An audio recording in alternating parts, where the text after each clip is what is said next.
Good morning, everyone. It's the COE. Just wanted to say hi. Happy Monday. Today is day 17 of the Michelle Troconis trial. Let's start the day by remembering Jennifer Farber Dulos, as many of you already know. She was a 50-year-old mother of 5 who disappeared on May 24th, 2019. We are pulling up the feed, so just bear with us here, and we shall get started momentarily. Thank you so much. And if you haven't already done so, please hit the like button, and a big thank you to the almost 4,500 people that are already subscribed to this channel. All right, thanks everyone.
I just have it with the courtroom.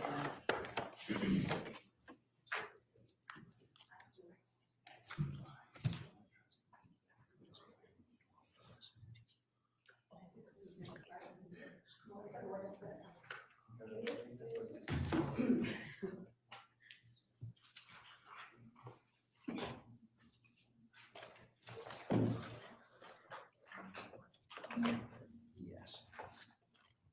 I think so.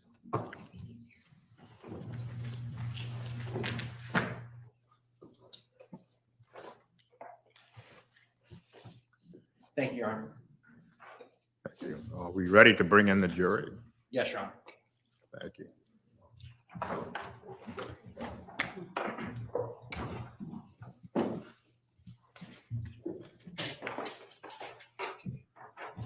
Just like I can't see.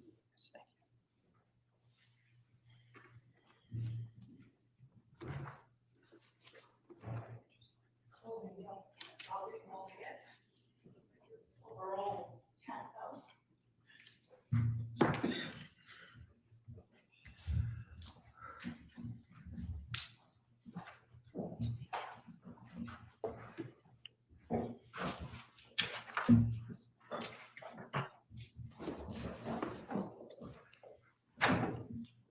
Would council stipulate, please?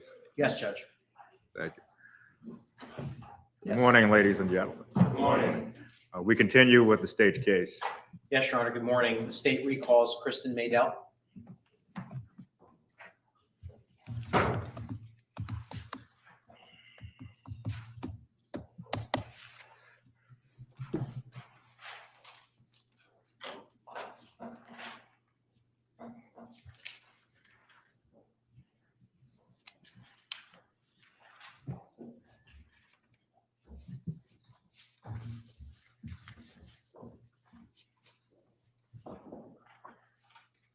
And you are still under oath, Ms. Maydell. You may be seated.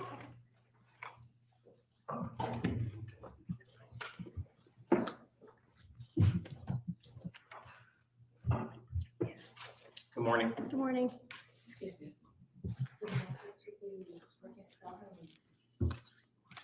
Sure, it's Kristen, Kristen Maydell, Madel. Welcome back. Thanks. Ms. Maydell, just before we get started, I'm going to hand you some exhibits which have been pre-marked for identification purposes. Specifically, I'm going to be handing you State's Exhibits 19 through 26, as well as 29 for identification.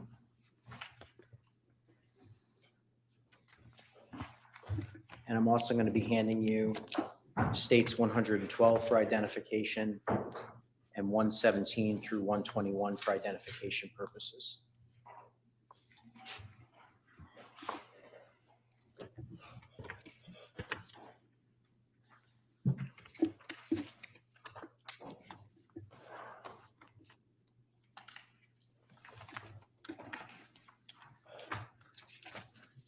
Ms. Maydell, are those all reports that you authored in connection with this case?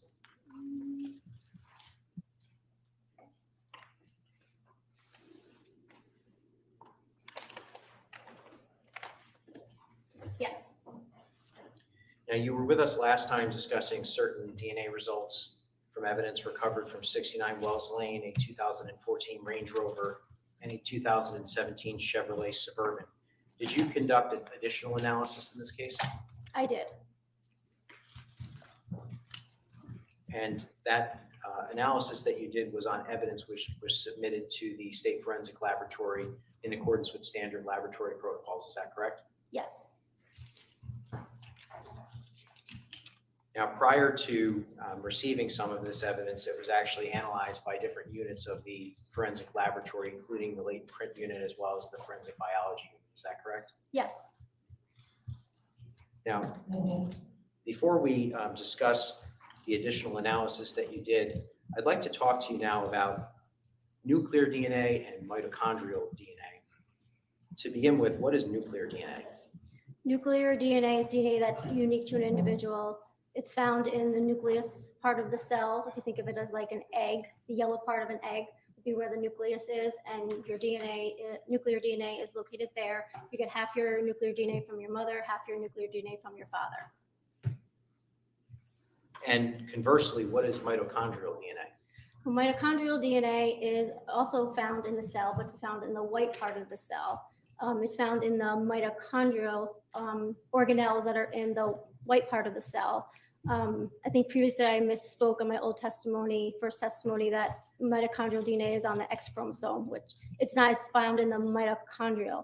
And this type of DNA is inherited maternally. So you get this DNA from your mother. So my mother has the same mitochondrial DNA as myself, and I pass that same mitochondrial DNA on to my children. So this is not unique to an individual.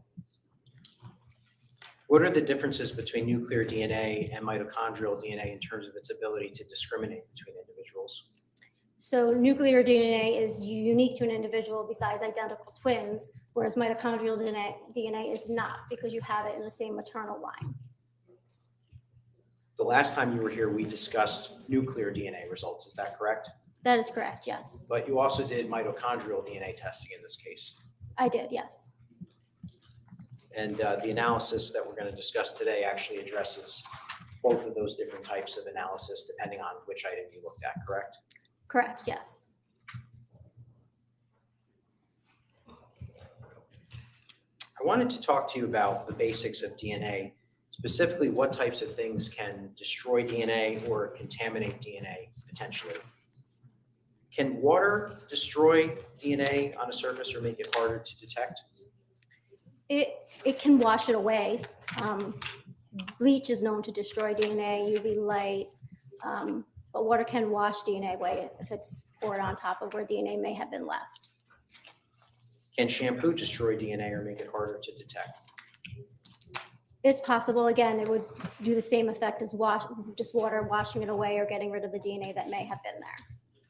Can wiping a surface either destroy or remove DNA?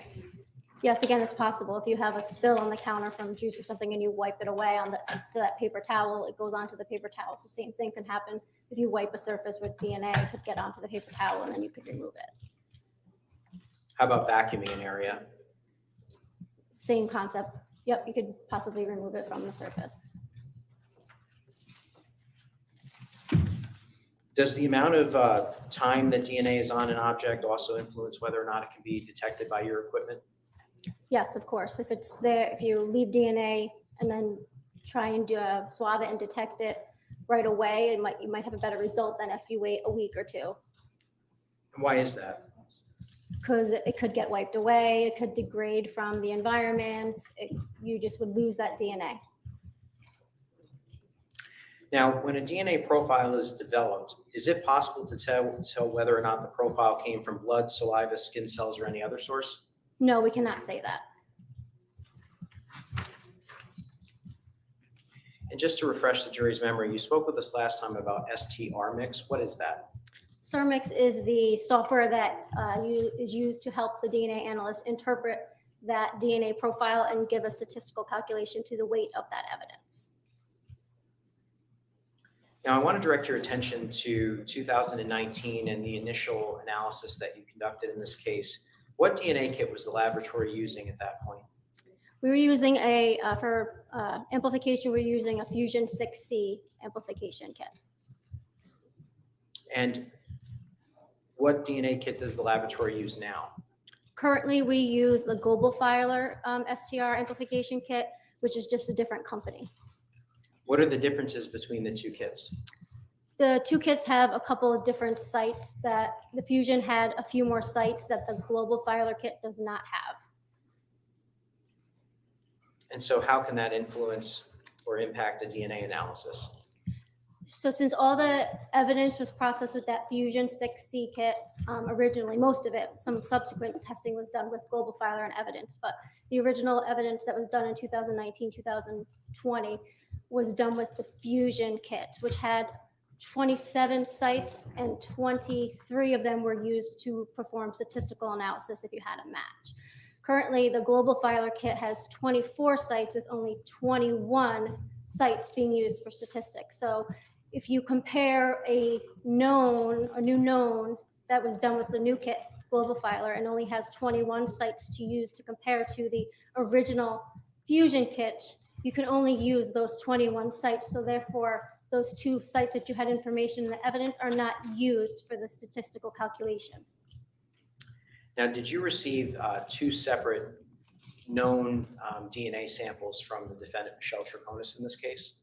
I did, yes. And the first one was received in 2019, Yes, and the second one was received in 2023, correct? that is correct, yes. And so did you generate a profile from the known DNA samples in both instances? I did, yes.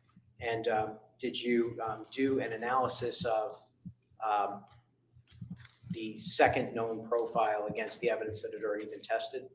Yes, I wrote reports for the first comparisons when I compared her first known to all the evidence. And then in 2023, when her known was reprocessed with the new kit, I then went back and compared the new results of that known to all the previously done evidence. Now, the new kit that you referred to is called what? Global Filer? And Global Filer has less testing sites than Fusion 6 did. Yes. Now, in addition to the two known samples that you received from the defendant, can you just refresh the jury's memory as to who else you received known samples from? I received known samples from Fotis Dulos, Lauren Almeida,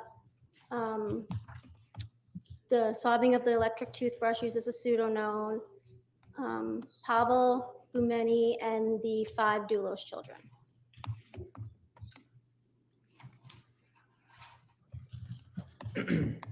Now, I'd like to direct your attention now to some of the specific analysis that you did and some of the results.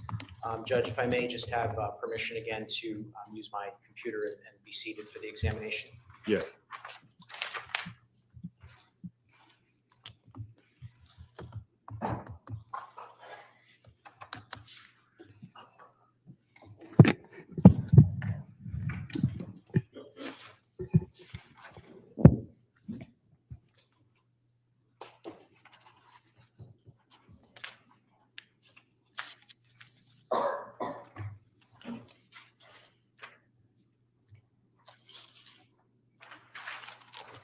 And I'm just going to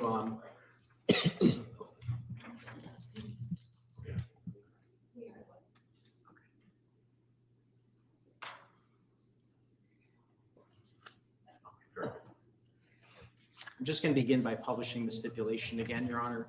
Paragraph 10 of State's Exhibit 103. State Police Exhibit 502K, seized from Hartford by Sergeant Kevin Duggan on May 31st, 2019, and identified as 4 pieces of black plastic garbage bag with duct tape attached to 2 pieces, contained within State Police Exhibit 502, seized from the scene, corner of Albany Avenue and Green Street, Hartford, Connecticut, was subsequently submitted to the Division of Scientific Services and designated as Submission 88. And Your Honor, I'm going to open up and display to the jury State Trial Exhibit 111A. Specifically a folder entitled State Police Exhibit 502K, Lab Submission 88.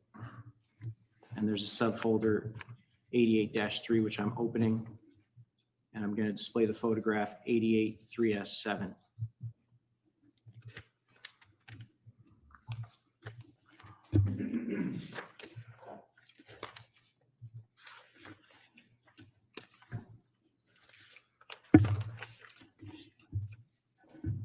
And Ms. Maydell, just for your benefit, I believe this is encompassed in DNA Supplemental Reports 4, 9, and 18.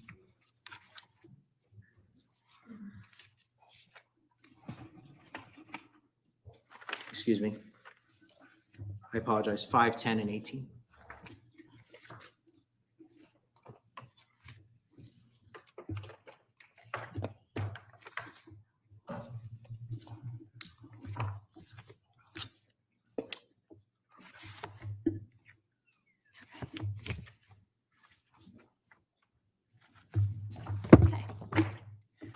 So I'd like to discuss with you now, there was a swabbing which was done by Ms. Dulos, identified as 88-3S7. Did you have an opportunity to do a DNA analysis on that particular swabbing? Yes, I did. And what were the results? The results are consistent with the DNA profile from item 88-3S7 being a mixture of 4 contributors, with at least 2 of them being male. Assuming 4 contributors, the DNA profile from 88-3S7 is at least 100 billion times more likely to occur if it originated from the source of the DNA profile from the swabbing of the electric toothbrush and 3 unknown individuals than if it originated from 4 unknown individuals. In assuming 4 contributors, the DNA profile from 88-3S7 is at least 100 billion times more likely to occur if it originated from Fotis Dulos and 3 unknown individuals than if it originated from 4 unknown individuals. Assuming 4 contributors, the DNA profile from item 88-3S7 is at least 780,000 times more likely to occur if it originated from Michelle Troconis and 3 unknown individuals than if it originated from 4 unknown individuals.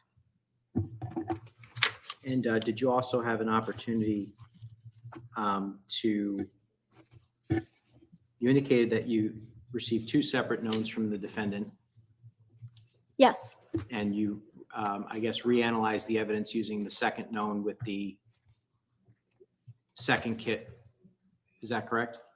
the original evidence was not reanalyzed, but the comparison was done to the new known, which had 2 less sites. Okay. Yes. And what were the results for that particular analysis with respect to the defendant? Assuming 4 contributors, the Fusion 6C DNA profile from item 883S7 is at least 250,000 times more likely to occur if it originated from Michelle Troconis and 3 unknown individuals than if it originated from 4 unknown individuals. So I'd like to talk to you now about the differences in those two stats. In the first analysis that you did, it was 780,000 times more likely, and in the second, 250,000 times more likely. Can you explain how that's possible, and is that first stat still valid? Both stats are valid. It's just, as I said before, when we switched to this new kit with the new known that was submitted last year, 2023, it had 2 less testing sites to use for statistical calculations. So therefore, when I compared the new known to the original evidence that had more data, I can't use those 2 sites because I don't have data from the known. So when you do the statistical calculation, you're losing those 2 sites when you're doing basically the product rule. So if you have 2 times 2 times 2, 21 times, 2 times 2 versus 23 times, you're obviously going to have a higher number with those 2 extra times that you're multiplying the numbers out. And did you also do an analysis as to the Dulos children, as well as Lauren Almeida and Pavel Gumieni? Yes, I did. And that's found in DNA supplemental report number 10 for your benefit. What were the results of that?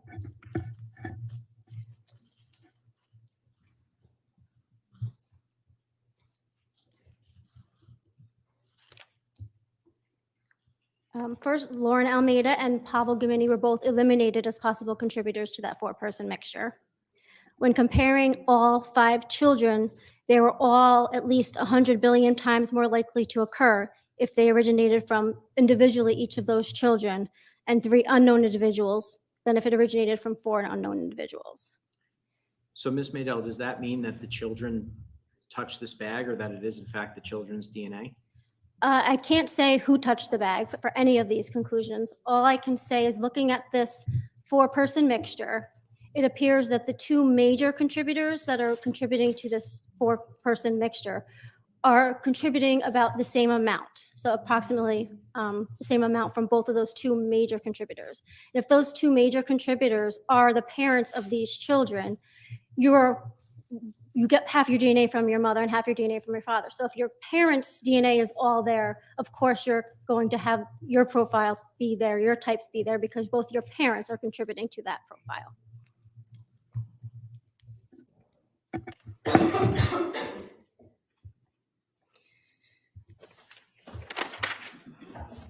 I'd like to talk to you about the remainder of the 88-3 DNA results, if I could, specifically beginning with 88-3S1.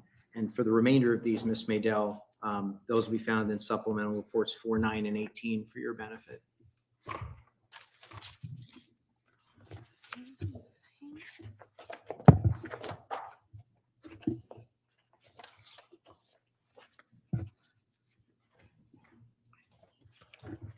So Okay. beginning with 88-3S1, which was identified as a swabbing of a knot area by Miss Valonis, what were the results?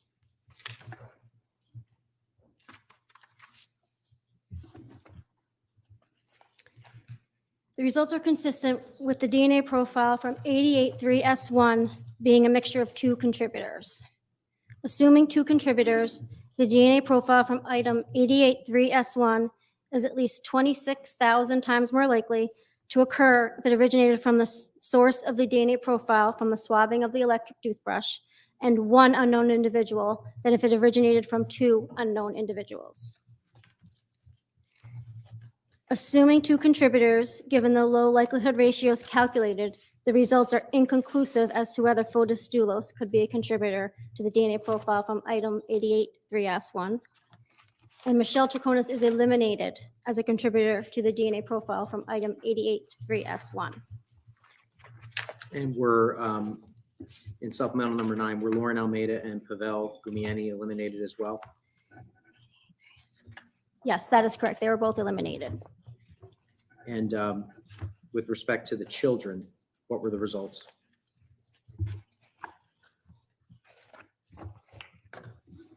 Sorry, which report is that? DNA supplemental report number 9. Oh, that's also 9.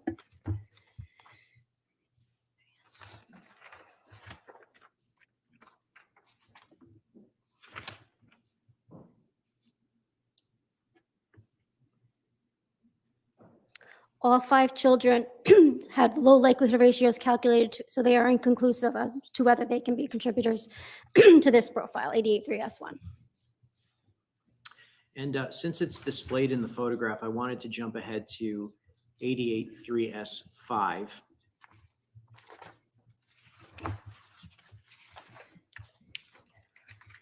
Which was identified as a hair-like fiber in the knot of the bag. You performed mitochondrial DNA analysis on this. I believe it can be found in your report, DNA supplemental report number 12. Yes. And can you just indicate to the jury what the results were?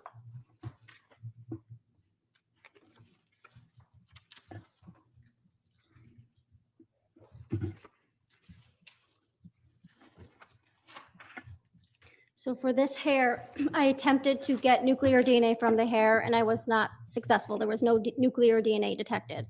So because of that, we then went to the hair shaft and tried to get mitochondrial DNA profile from that hair. So which I did obtain a full mitochondrial DNA profile from 883S5.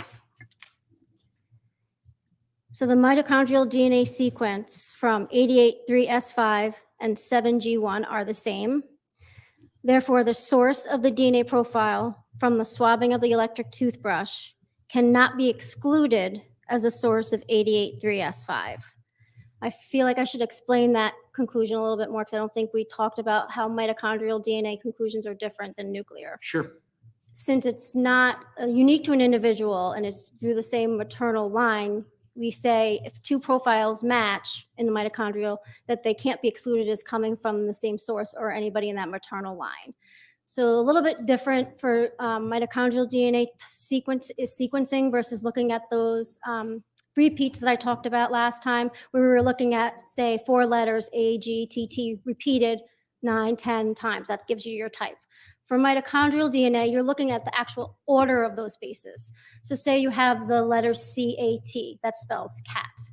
If you rearrange those letters and you do ACT, that is act. So those 2 do not match. They're 2 different profiles. So that's mitochondrial DNA. That's what we're actually looking at, is the order of the bases to see if they match. And then we say, if they do match, they cannot be excluded.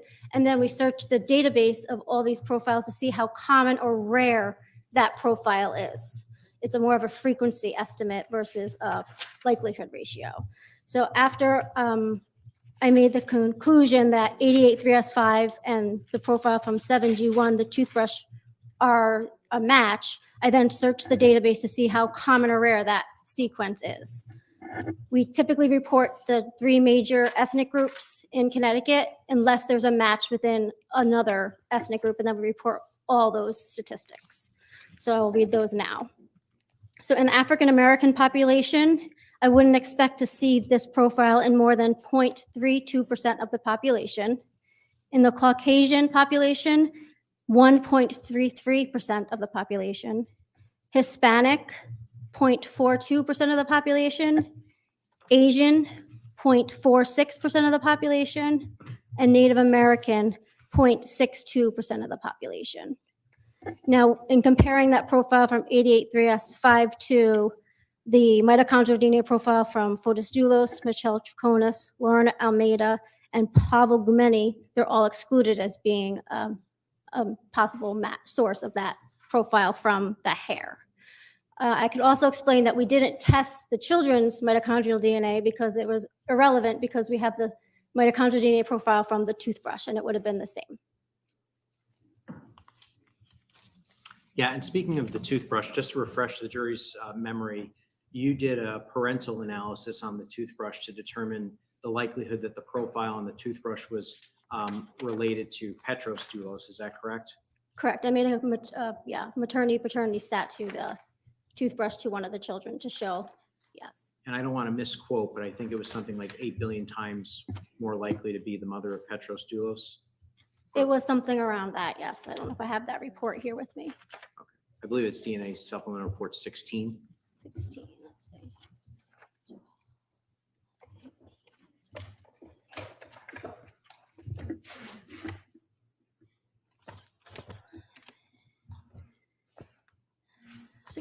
Yes.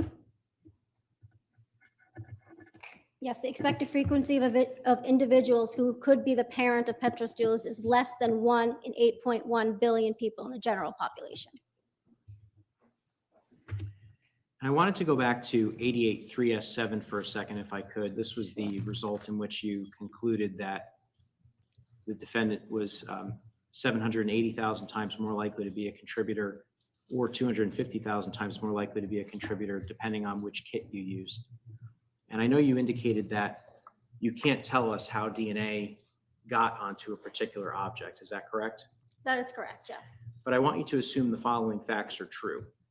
I want you to assume that the defendant in her third interview with police indicated to them that she held a bag open for Mr. Dulos as he deposited something in the bag.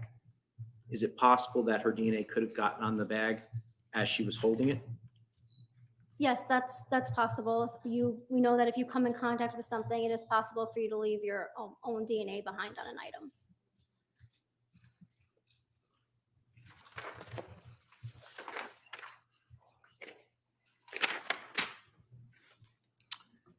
Now I'm going to display in this folder, which is State Police Exhibit 502K Lab Submission 88, subfolder 88-3. There was additional swabbing, specifically 88-3S2 and 88-3S3. 88-3S2 was identified as a reddish-brown staining on the exterior, and 88-3S3 was identified as a reddish-brown staining on the exterior. Both approximate areas of swabbing displayed in this particular photograph.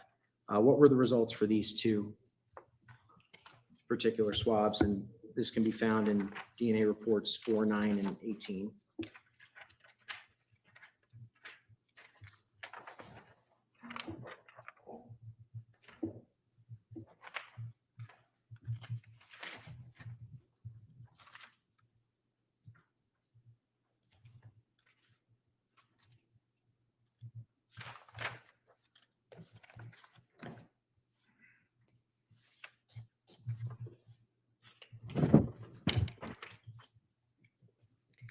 Hmm. 88-3S2, the results are consistent with the DNA profile from item 88-3S2 originating from a single female individual. Assuming one individual, the DNA profile from item 88-3S2 is at least 100 billion times more likely to occur if it originated from the source of the DNA profile from the swabbing of the electric toothbrush than if it originated from one unknown individual. And were all other known profiles eliminated? Yes, all of the known profiles eliminated. And then with respect to 88-3S3, the reddish brown staining on the exterior, was that the same result? That is not number 4. So 88-3S3. Yes.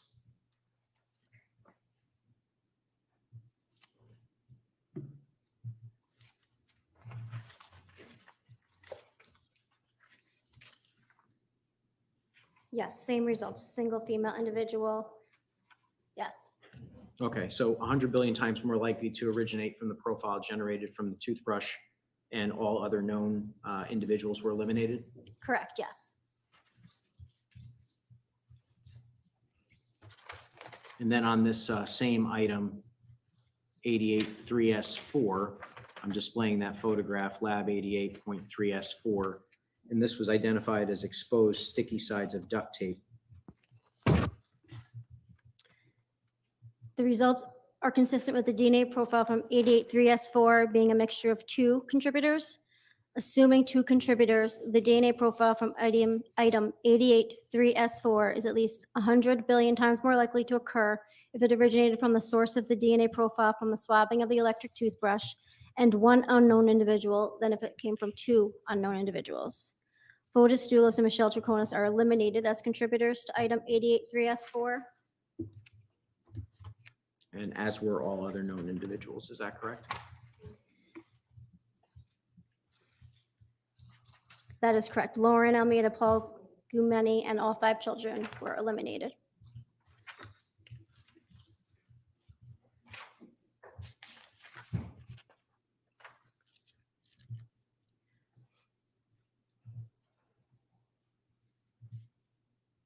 And I'm going to go to State Trial Exhibit 109 now. And I'm going to open a folder entitled State Police Exhibit 502U, Lab Submission 41. And I'm going to publish paragraph 12 of that same stipulation. State Police Exhibit 502U, seized from Hartford by Sergeant Kevin Duggan on May 31st, 2019, and identified as one black plastic garbage bag tied in a knot containing a shirt and bra with blood-like substance contained within State Police Exhibit 502, seized from the scene, corner of Albany Avenue and Green Street, Hartford, Connecticut, was subsequently submitted to the Division of Scientific Services and designated as Submission 41. So I'm opening State Trial Exhibit 109 folders, State Police Exhibit 502U, Lab Submission 41.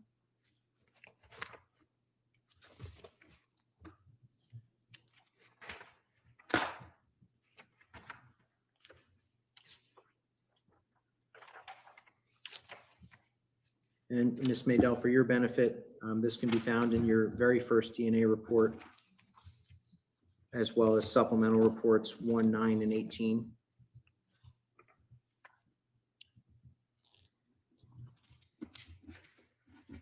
And I'm displaying the photograph Lab 41.1 exterior front.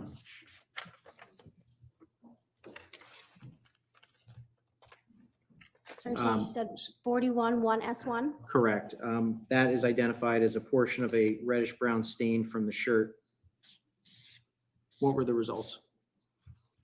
So in the first report, it was only compared to the swabbing of the electric toothbrush. The results are consistent with the DNA profile from item 41 1S1 being a mixture of 2 contributors. Assuming 2 contributors, the DNA profile from item 41 1S1 is at least 100 billion times more likely to occur if it originated from the source of the DNA profile from the swabbing of the electric toothbrush and one unknown individual than if it originated from 2 unknown individuals. And then in supplemental reports 1, 9, and 18, would it be fair to say that all other known profiles were eliminated as being contributors to that particular profile?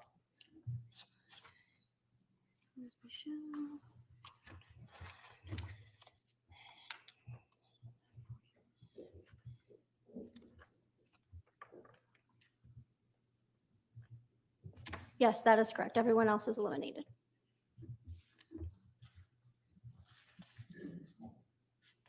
And I'm going to display a photograph entitled Lab 41.2 exterior front. Excuse me, strike that. I'm going to display Lab 41.2.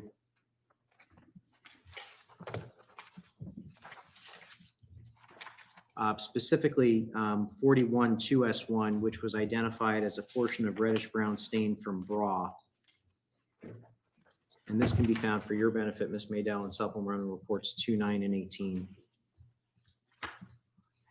Can you just indicate to the jury what the results were? The results are consistent with the DNA profile from 41 2S1 being a mixture of 2 contributors. Assuming 2 contributors, the DNA profile from 41-2S1 is at least 100 billion times more likely to occur if it originated from the source of the DNA profile from the swabbing of the electric toothbrush and one unknown individual than if it originated from 2 unknown individuals. Fotis Dulos and Michelle Troconis are eliminated as contributors to 41-2S1. And then with respect to supplemental report number 9, the results were inconclusive as to the Dulos children. Is that correct? That is correct. And Lauren Almeida and Paul Gumeni are also eliminated as contributors.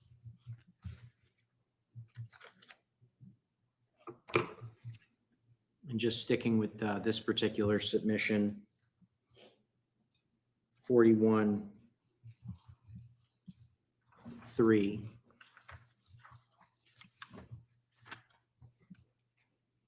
And specifically the swabbing 41-3S2. And this was identified as the swabbing of the knot interior.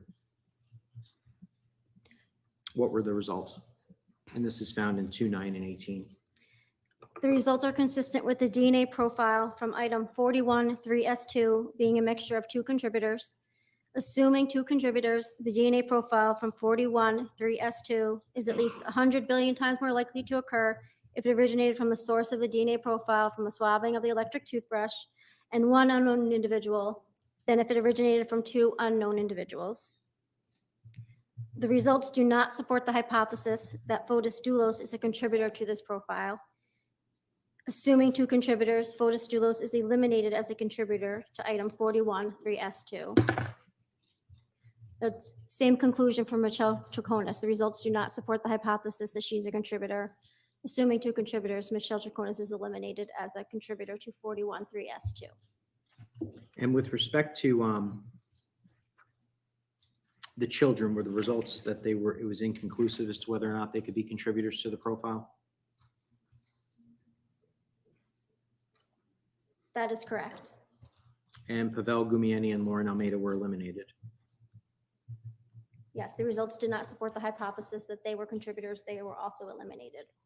And just to refresh the jury's recollection, when you're saying that a result is inconclusive, what exactly does that mean? That means that when we perform our likelihood ratio statistic, the number generated is above our elimination threshold, but below our threshold to say that it's a positive association. So we say no comparison, no conclusion can be made for that comparison.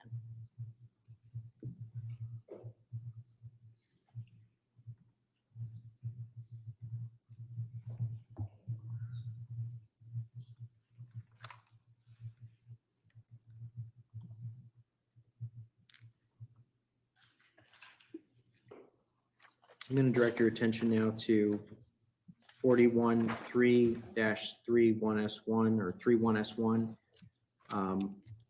identified as a reddish brown stain on the panty liner found within that particular submission. Did you get any results? No DNA profile was generated from that sample. Okay. And how about 41-3-1S2, which was a swabbing of the absorbent side of that particular panty liner? The results are consistent with the DNA profile from item 41-3-1S2 originated from a single individual. Due to the limited data detected from 41-3-1S2, the comparison to the source of the DNA profile from the swabbing of the electric toothbrush is inconclusive. Due to the limited data detected from that same item, the comparison to Fotis Dulos is inconclusive. Michelle Troconis is eliminated as the source of the DNA profile from 41-3-1S2. And is it also fair to say in DNA supplemental report number 9, you concluded that Lauren Almeida, Pavel Gumieni, Petros Dulos, and Noel Dulos were eliminated as well?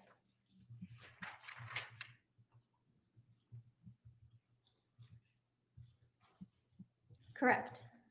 And due to the limited data detected, the comparison to Constantine, Christiane, and Theodore are also inconclusive.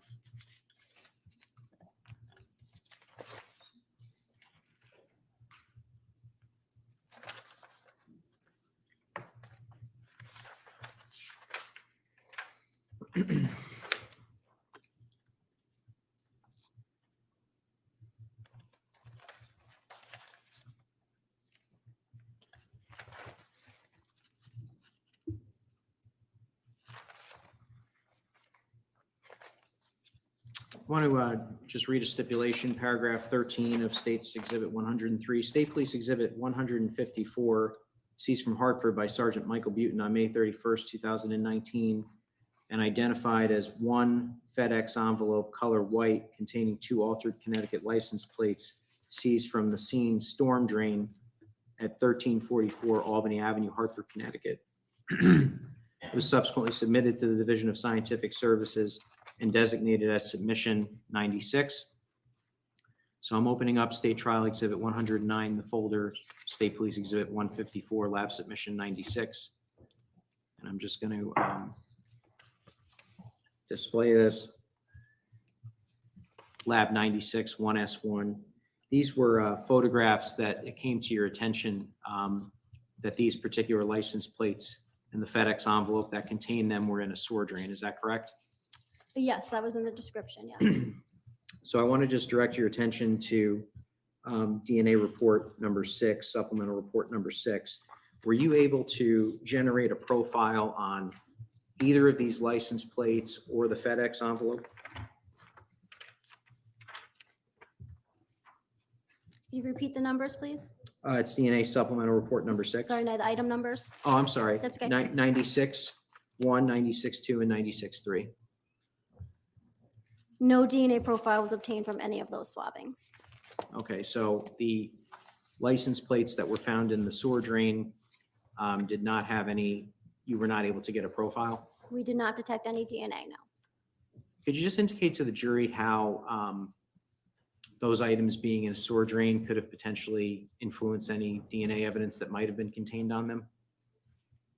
Well, DNA, a sewer probably has water in it, I would believe. So water being exposed to the evidence that was sitting in the sewer drain would possibly wash it away. Also, depending how long it was in the sewer drain makes a big impact on getting rid of DNA also.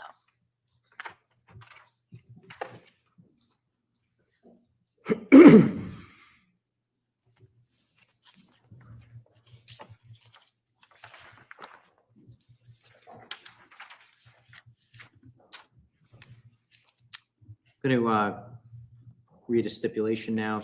Paragraph 2, State Police Exhibit 502A, seized from Hartford by Sergeant Kevin Duggan on May 31st, 2019, and identified as one clear plastic bag with blood-like substance contained within State Police Exhibit 502, seized from the scene, corner of Albany Avenue and Green Street, Hartford, Connecticut, was subsequently submitted to the Division of Scientific Services and designated as submission number 50.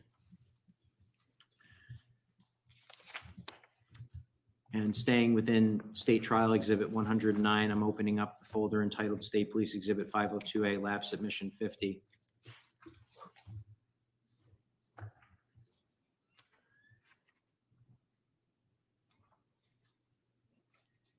And I'm displaying Lab 50 with paper added. There was a swabbing done here identified as 51S2. A portion of a reddish brown staining on the exterior as received. And the results of this can be found in DNA supplemental reports number 2, 9, and 18. The results are consistent with the DNA profile from item 51S2 being a mixture of 2 contributors. Assuming 2 contributors, the DNA profile from item 51S2 is at least 100 billion times more likely to occur if it originated from the source of the DNA profile from the swabbing of the electric toothbrush and 1 unknown individual than if it originated from 2 unknown individuals. Fotis Dulos and Michelle Troconis are eliminated as contributors to the DNA profile from 51S2. And then with respect to the children in DNA supplemental report number 9, is it fair to say that the results were inconclusive as to all Dulos children, whether or not they could be contributors to the profile? That is correct, and Lauren and Pavel are both eliminated as contributors. Attorney McGinnis, it may be helpful if the jury does not recall what those items are to indicate what the items are in the photo. Oh, yes, sir. This is lab submission number 50, which was identified as State Police Exhibit 502A, 1 clear plastic bag with blood-like substance. Seized from Hartford.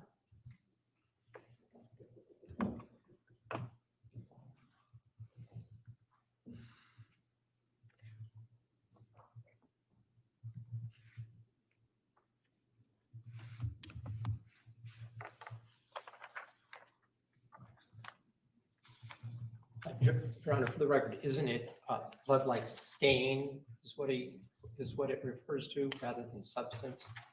The stipulation that we entered into indicates blood-like substance.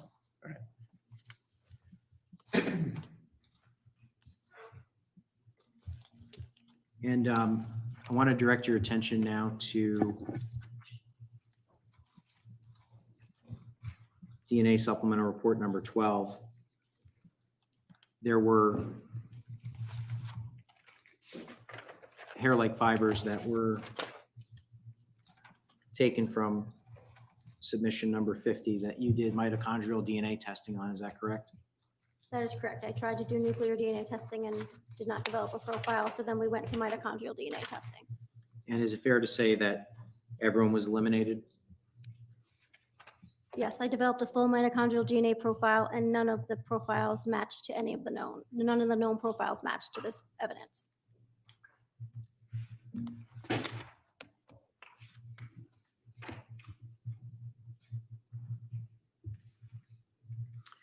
Just going to read paragraph 3. State Police Exhibit 502B, seized from Hartford by Sergeant Kevin Duggan on May 31st, 2019, and identified as one clear plastic bag with blood-like substance contained within State Police Exhibit 502, seized from the scene, corner of Albany Avenue and Green Street, Hartford, Connecticut, was subsequently submitted to the Division of Scientific Services and designated as submission number 51. I'm going to stay within that same disk and open up that folder.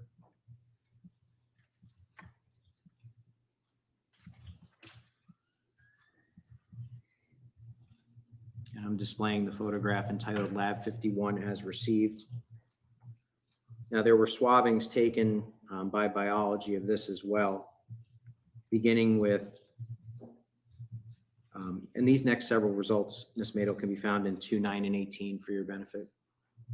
Beginning with 51 1S3, which was identified as reddish brown staining of the exterior. Could you indicate to the jury what the results were?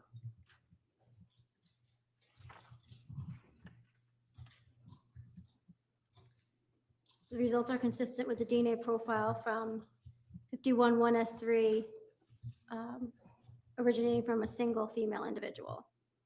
Assuming one individual, the DNA profile from 51 S3 is at least 100 billion times more likely to occur if it originated from the source of the DNA profile from the swabbing of the electric toothbrush than if it originated from an unknown individual. And then is it fair to say that all known profiles that you analyzed were eliminated from this particular sample? Yes, that is correct. And 51 1S4, which was identified as a reddish brown staining from the front lower opening.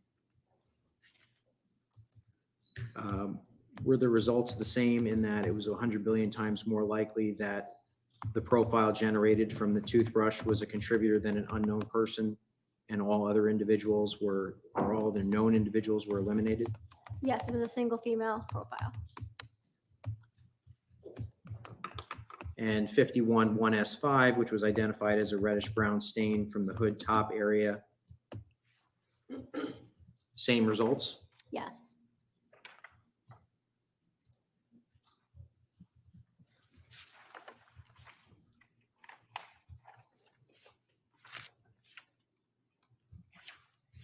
Just going to display the photograph 51 1S6 and 51 1S7. With respect to 51 1S6, was it the same results, 100 billion times more likely to be generated, that profile to be generated from the profile obtained from the toothbrush as opposed to an unknown person, and all other known individuals were eliminated? Yes. How about 51 1S7? Same results.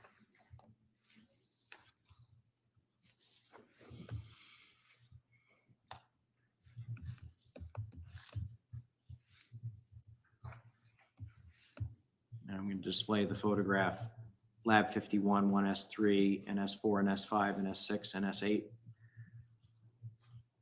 And 51, 1S8, what were the results? Same results. Okay, and that was identified as a swabbing from the exterior of hood. Correct. I don't know that I identified 51-1S6 and 51-1S7, so I'll just do that for the record. 51-S6, for which you received the same results, was identified as a swabbing from the interior of hood. Is that correct? Yes. And 51-1S7 was identified as reddish brown staining from the interior front. Is that correct? Correct.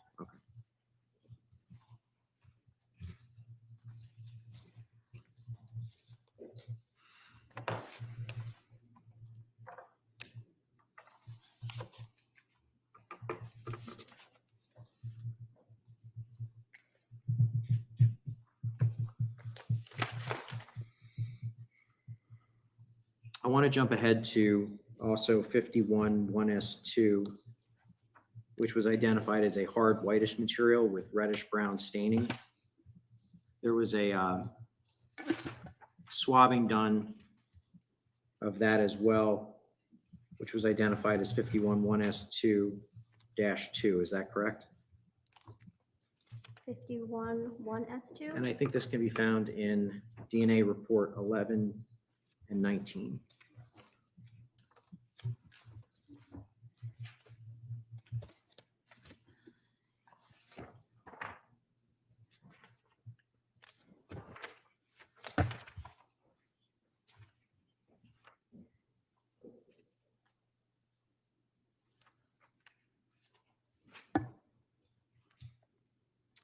Results are consistent with the DNA profile from item 51.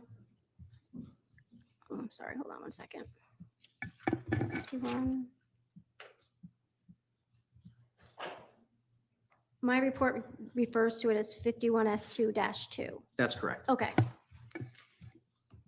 The DNA profile from item 51S2-2 originating from a single female individual, assuming one individual, the DNA profile from 51S2-2 is at least 100 billion times more likely to occur if it originated from the source of the DNA profile from the swabbing of the electric toothbrush than if it originated from an unknown individual. And all other knowns are eliminated from that profile.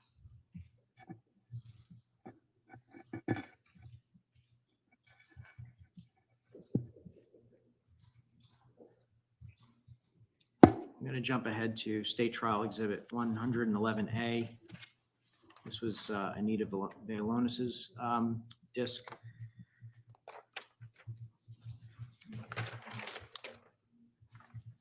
And I'm just going to read a stipulation, Your Honor. State Police Exhibit 502C, seized from Hartford by Sergeant Kevin Duggan on May 31st, 2019, and identified as one yellow and green kitchen sponge with blood-like substance contained within State Police Exhibit 502, seized from the scene, corner of Albany Avenue and Green Street, Hartford, Connecticut, was subsequently submitted to the Division of Scientific Services and designated as Submission 54. I'm just going to open that folder and display the photograph entitled Lab 54 1S, 54S1 and 54S2. And Ms. Maydell, just for your benefit, all of these results with respect to this particular submission can be found in supplemental reports 3, 9, and 18. The results are consistent with the DNA profile from item 54S1 originating from a single female individual. Assuming one individual, the DNA profile from 54S1 is at least 7.2 billion times more likely to occur if it originated from the source of the DNA profile from the swabbing of the electric toothbrush than if it originated from an unknown individual.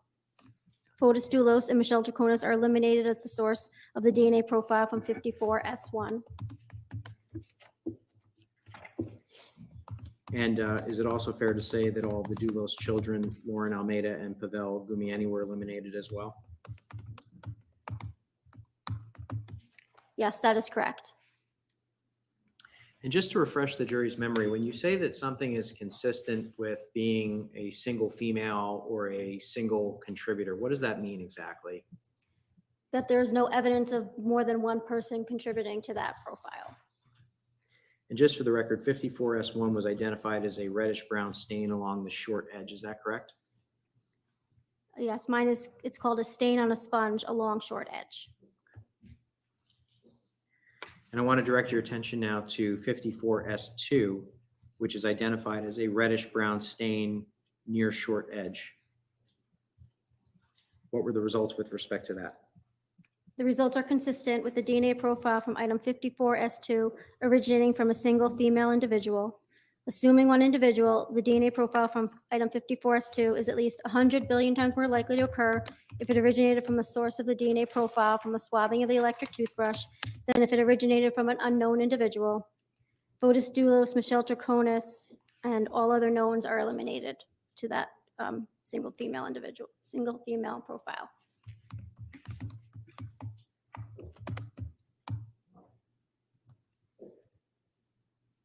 And swabbing 54S3 was identified as swabbing of areas on yellow portion. I'm displaying the photo lab 54S3.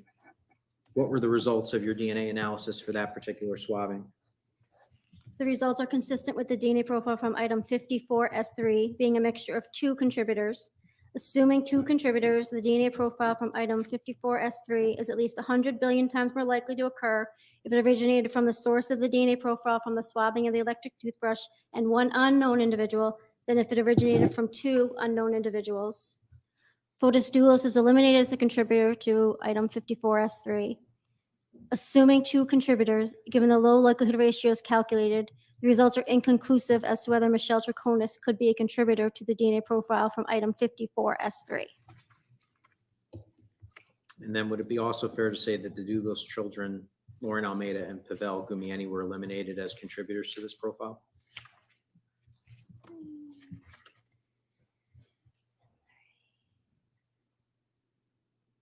Yes, that is correct.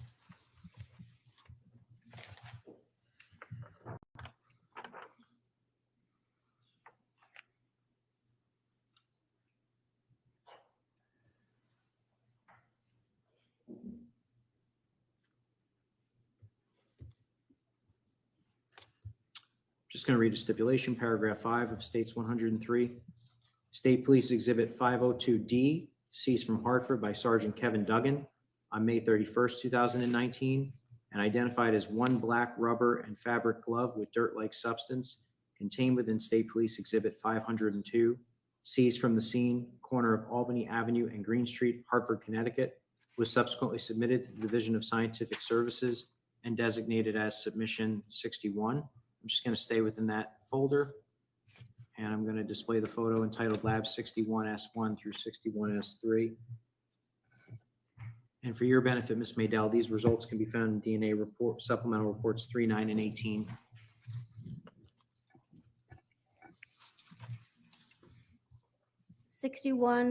S1 was a swabbing of a glove interior palm side. The results are consistent with the DNA profile from item 61S1 originating from a single individual. The source of the DNA profile from the swabbing of the electric toothbrush is eliminated as a source of the DNA profile from item 61S1. Due to the limited data detected from 61S1, the comparison to Fotis Dulos and Michelle Troconis are inconclusive. And were the results also inconclusive as to the Dulos children and Lauren Almeida?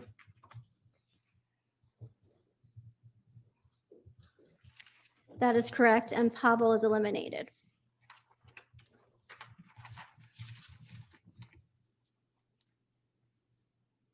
Now, with respect to 61S2, which is identified as a swabbing of a reddish brown soil type staining on the exterior palm side cuff edge, what were the results? The results are consistent with the DNA profile from item 61S2 originating from a single individual. Due to the limited data detected from item 61S2, the comparison to the source of the DNA profile from the swabbing of the electric toothbrush is inconclusive. Fotis Dulos, Michelle Troconis are eliminated as a source of the DNA profile from 61S2. And with respect to the children, were the results inconclusive as to them? That is correct, and Lauren and Pavel are eliminated.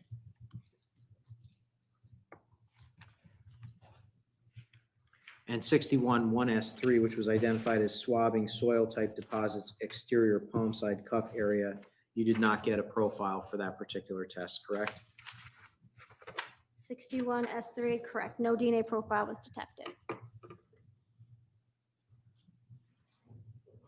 And I'm opening up the photo entitled Lab 61S4 and 61S5. 61S4 was identified as swabbing of interior palm side. Can you indicate for the jury what the results were with respect to the interior palm side of this particular glove? The results are consistent with the DNA profile from item 61S4 originating from a single individual. The source of the DNA profile from the swabbing of the electric toothbrush is eliminated as the source of the DNA profile from item 61S4. Assuming one individual, the DNA profile from item 61S4 is at least 27,000 times more likely to occur if it originated from Fotis Dulos than if it originated from an unknown individual. Michelle Troconis is eliminated as a source of the DNA profile from 61S4.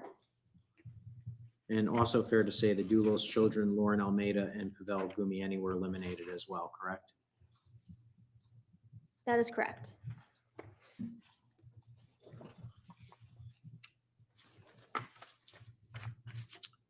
And 61-1S5, which was identified as swabbing of interior back of hand. Can you indicate to the jury what the results were for that particular swab? The results are consistent with the DNA profile from item 61S5 being a mixture of two contributors. The source of the DNA profile from the swabbing of the electric toothbrush is eliminated as a source of the DNA profile from item 61S5.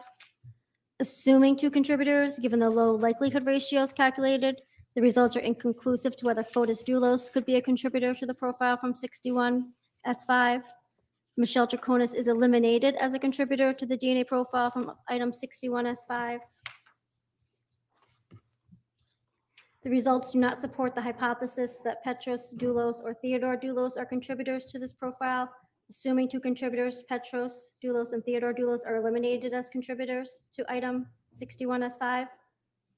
Assuming two contributors, given the low likelihood ratios calculated, the results are inconclusive as to whether Constantine, Christiane, or C. Noel Dulos could be contributors to the DNA profile from item 61S5. Lauren and Pavel are eliminated as contributors.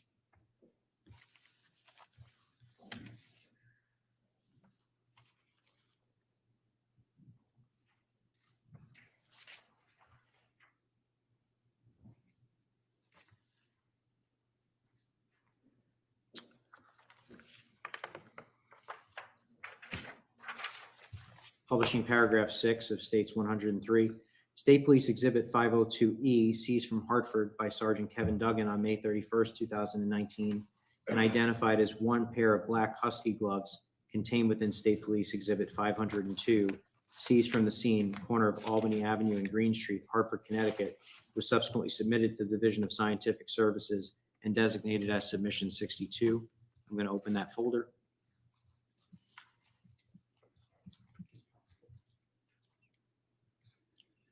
Just going to display the photograph entitled Lab 62 1S1. 62 1S1 was identified as the swabbing of left glove interior palm side. Can you indicate to the jury what the results were? The results are consistent with the DNA profile from item 62 1S1 originating from a single female individual. Assuming one individual, the DNA profile from item 62 1S1 is at least 100 billion times more likely to occur if it originated from the source of the DNA profile from the swabbing of the electric toothbrush than if it originated from an unknown individual. All other knowns are eliminated. And 61 1S2 and 1S3, I'm now displaying that particular photograph, which shows the approximate area where those swabbings took place. Were the results the same, meaning that 100 billion times more likely to have originated from the profile generated from the toothbrush, and all other knowns were eliminated with respect to 62 1S2 and 62 1S3?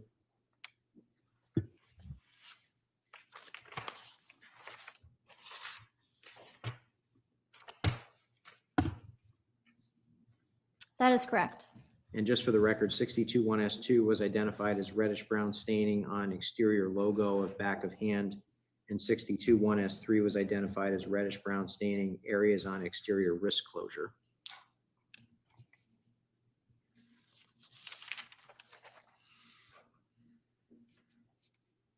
I'd like to talk to you now about the right glove. We were just talking about the left glove, which was identified as 62-2. There were also swabbings taken of this. I'm displaying the photograph entitled Lab 62-2S1 and 62-2S3. 62-2S1 was identified as swabbing of right glove, interior palm side. What were the results with respect to that? The results are consistent with the DNA profile from item 62-2S1 originating from a single female individual. Assuming one individual, the DNA profile from 62-2S1 is at least 100 billion times more likely to occur if it originated from the source of the DNA profile from the swabbing of electric toothbrush than if it originated from an unknown individual. Fotis Dulos and Michelle Troconis are eliminated as 62-2S1. As are all other knowns, is that correct? Yes, that is correct.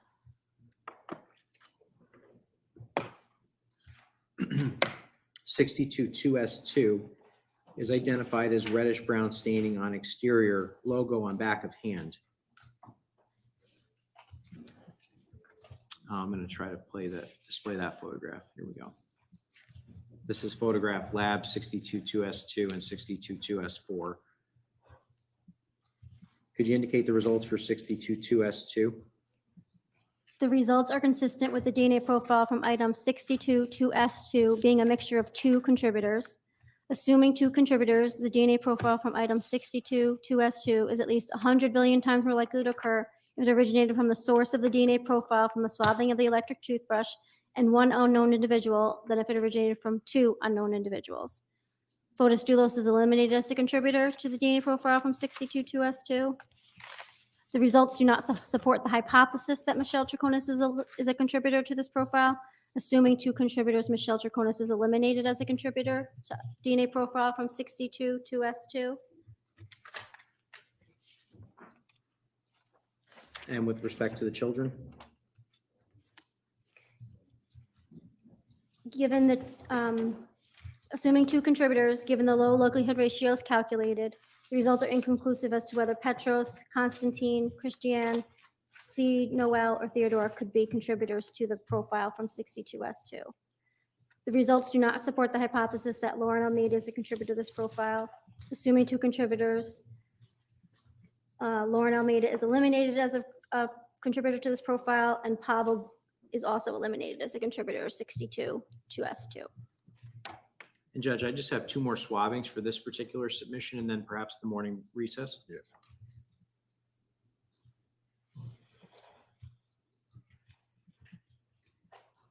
Directing your attention now to 62-2S3, which is identified as reddish brown staining, stitching on wrist closure, palm side. Could you indicate to the jury what the results were?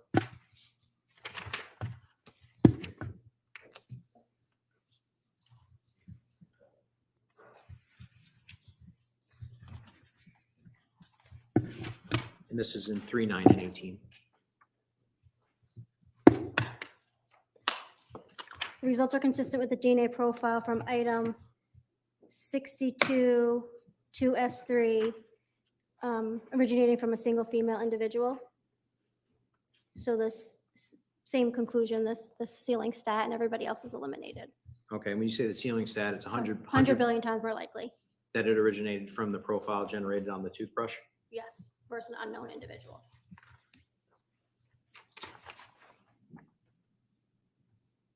And just with respect to 62-2S4, which is identified as reddish brown staining on the stitching on wrist closure, back of hand. Same conclusions. In other words, 100 billion times more likely to be the profile from the toothbrush. Correct. Than an unknown individual, and everybody else is eliminated. Judge, is this a good time to take the morning recess? Yes. We'll stand in our morning recess, ladies and gentlemen. Please do not discuss the case.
Hi, everyone. It's the COE here. I just wanted to say hello. If you're just joining us, please remember to hit the like button.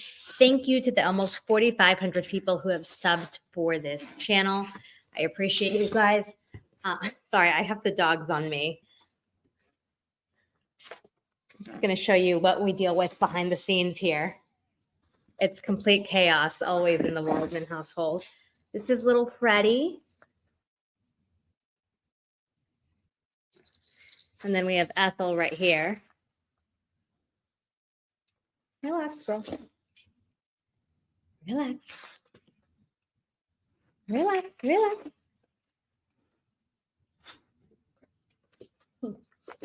All right, Ethel. All right.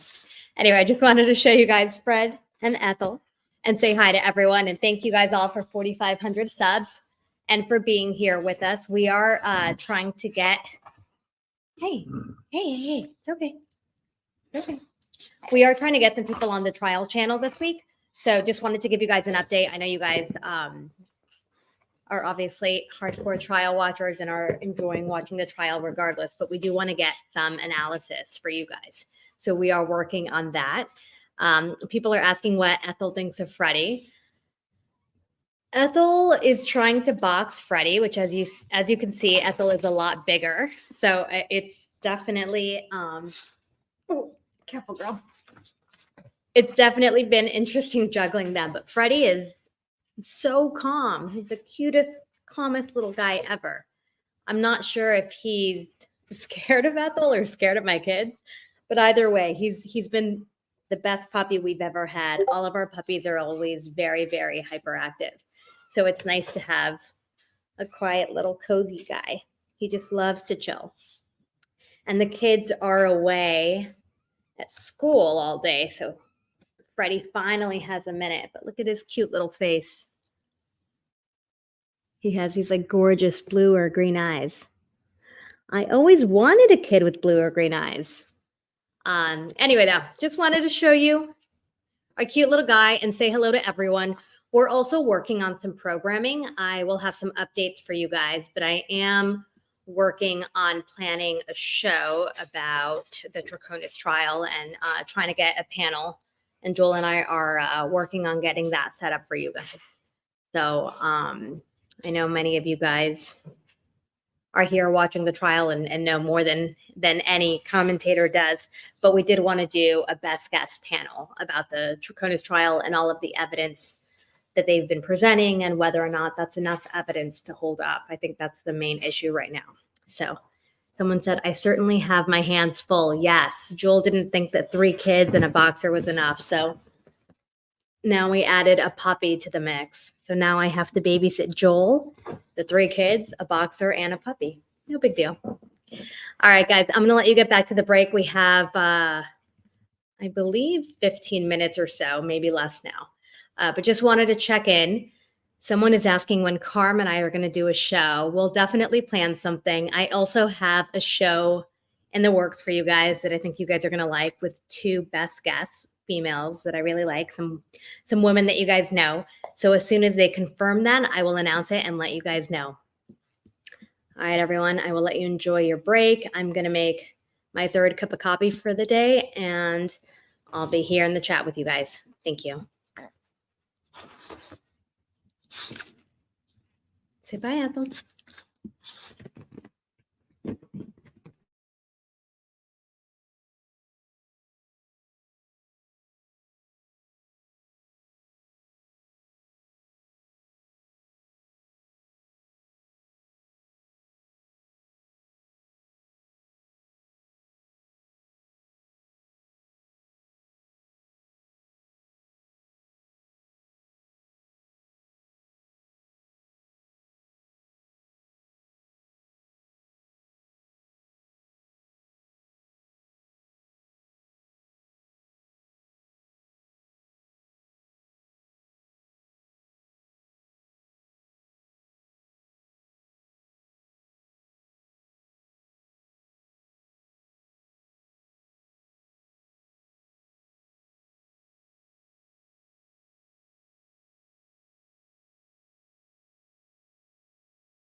This honorable school board is now open and back in session.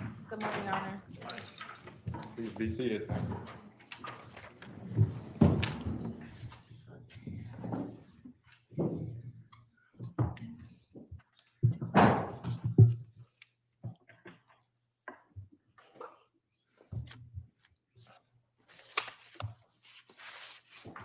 You may proceed. Oh, we're ready for the jury, Oh, sorry. Judge.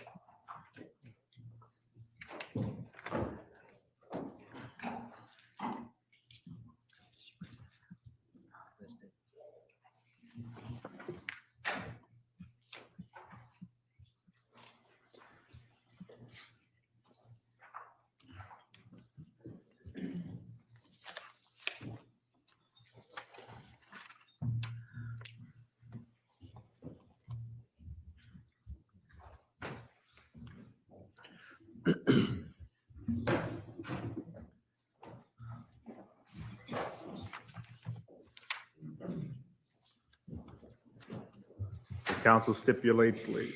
Yes, Judge. Yes. Thank you. Just going to publish the stipulation, Your Honor, 103, paragraph 7.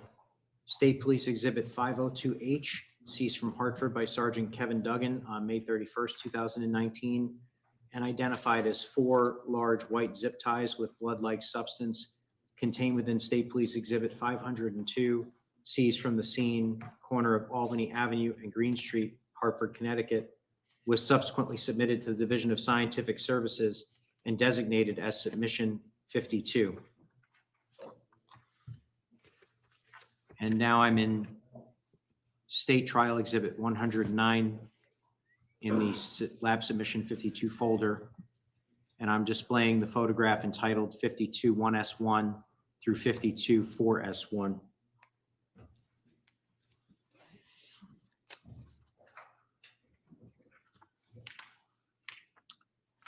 I want to just direct your attention now to some swabbings that were taken of this particular submission.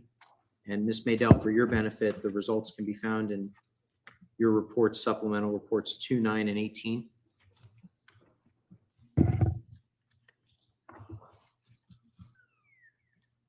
Beginning with 52-1S1, swabbing of surface, including stains.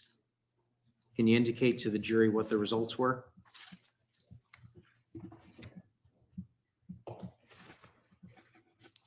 The results are consistent with the DNA profile from item 52-1S1, originating from a single female individual. Assuming one individual, the DNA profile from item 52-1S1 is at least 100 billion times more likely to occur if it originated from the source of the DNA profile from the swabbing of the electric toothbrush than if it originated from an unknown individual. And Attorney And- McGinnis, would you again remind the jury about what they are seeing on the screen? Yes, Judge, these were the zip ties seized from Hartford, Exhibit 502H, submission number 52. Thank you. And all other knowns were eliminated as a contributor. And just to be clear, so the profile was, it was 100 billion times more likely to have been generated by the profile you found on the electric toothbrush than an unknown individual. Is that correct? Correct, And it was a single female profile? correct. And with respect to swabbings 52-2S1, swabbing of surface including stains, 52-3S3, swabbing of surface including stains, and 52-4S1, swabbing of surface including stains. Were the results identical? Yes, they were.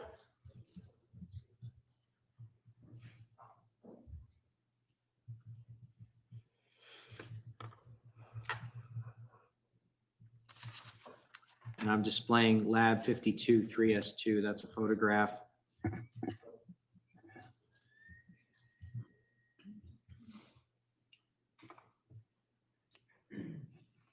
What were the DNA results for swabbing 52-3S2 identified as a reddish brown stain? The same results as the other 4 from the zip ties. Single female, 100 billion times more likely to be the profile from the electric toothbrush. Yes, and all other knowns eliminated.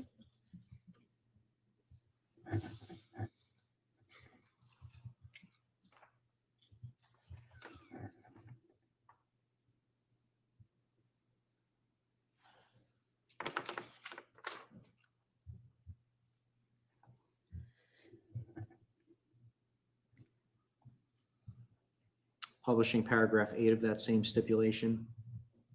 State Police Exhibit 502I, seized from Hartford by Sergeant Kevin Duggan on May 31st, 2019, and identified as one white standard textile towel with blood-like substance contained within State Police Exhibit 502, seized from the scene, corner of Albany Avenue and Green Street, Hartford, Connecticut, was subsequently submitted to the Division of Scientific Services and designated as Submission 53. I'm going to open up that folder in State Trial Exhibit 109.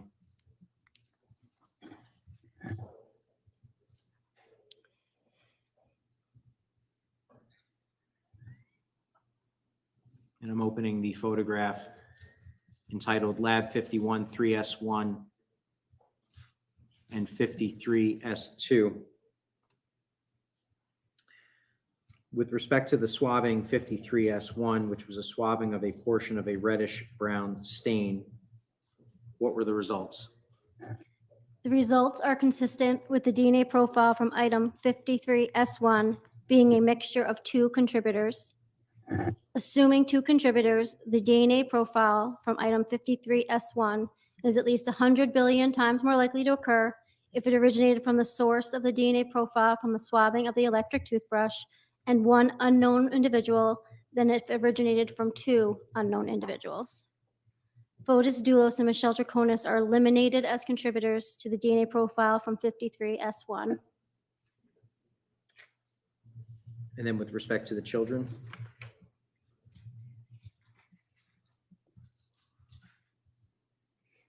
Assuming 2 contributors, given the low likelihood ratios calculated, the results are inconclusive as to whether Petros, Constantine, Christiane, C. Noel, or Theodore Dulos could be contributors to the DNA profile from 53S1. Lauren Almeida and Pavel Gumini are eliminated as contributors.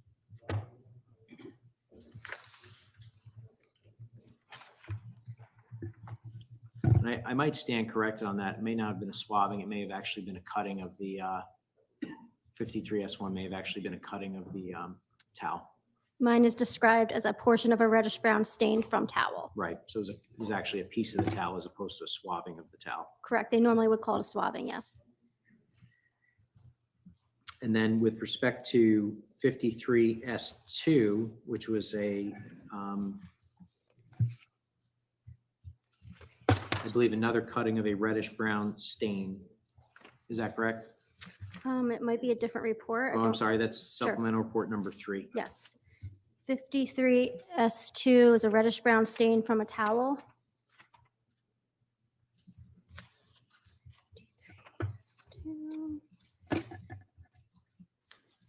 The results are consistent with the DNA profile from item 53S2 originating from a single individual. The source of the DNA profile from the swabbing of the electric toothbrush is eliminated as the source of the DNA profile from item 53S2. Fotis Dulos and Michelle Troconis are also eliminated as the source of the DNA profile from 53S2. I believe everyone was eliminated from this. Is that correct? Double check. Sure.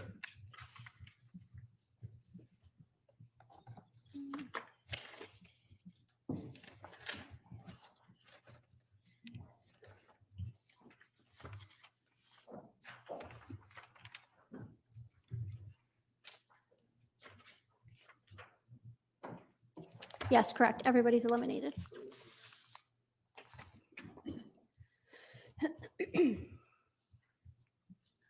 I'm just going to go to State Trial Exhibit 111A. And I'm going to open the folder, State Police 502I Lab Submission 53, and display the photograph Lab 53S3-1.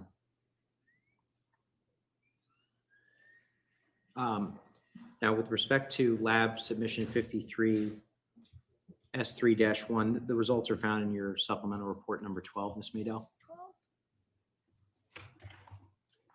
This was identified as a human hair by Ms. Velonis.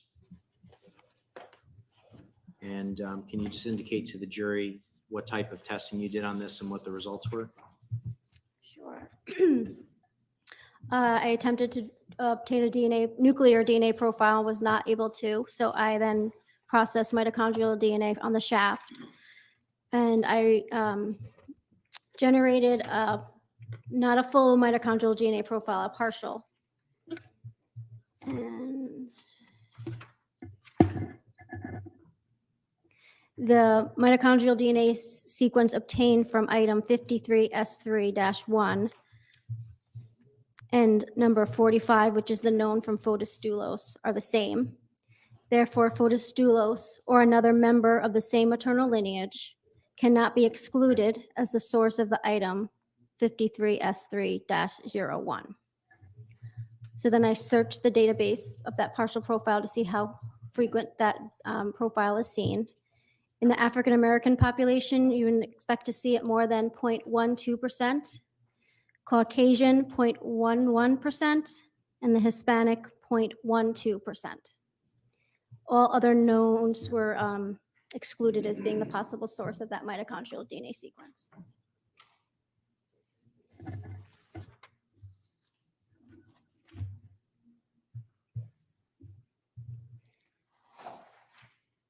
In that same state trial exhibit 111A, I'm opening the folder, lab submission 55.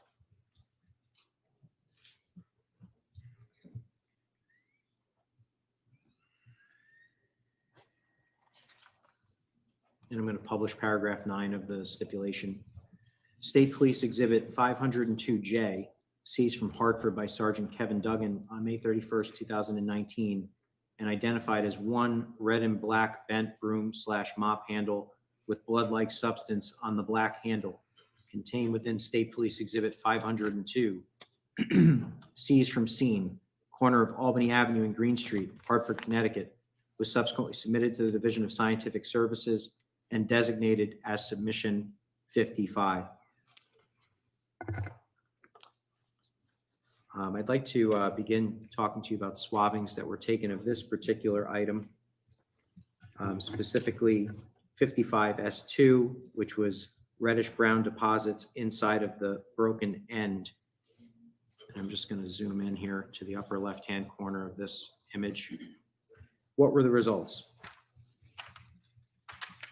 The results are consistent with the DNA profile from item 55S2 originating from a single female individual.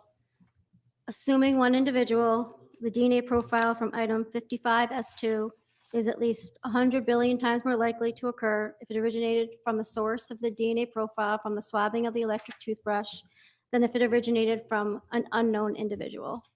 And all other knowns are eliminated. And then with respect to 55S3, which was identified as a reddish brown stain on black cap, 55S4 identified as a reddish brown stain near broken end, and 55S5 swabbing of metal portion of handle. Were those results identical? Yes, they were.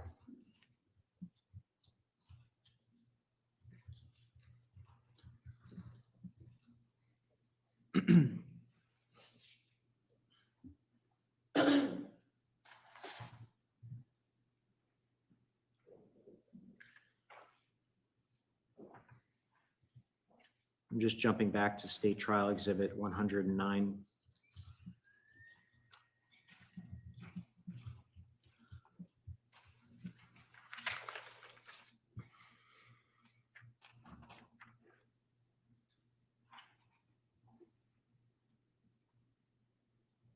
For the first several of the next results, Ms. Madell, for your benefit, DNA reports 4, 9, and 18, and I'll let you know when we jump ahead. Judge stipulated between the parties 502K was the 4 pieces of black garbage bag seized from Hartford and given lab submission number 88. And I'm just going to open the folder, lab submission 88, and the subfolder 88-1.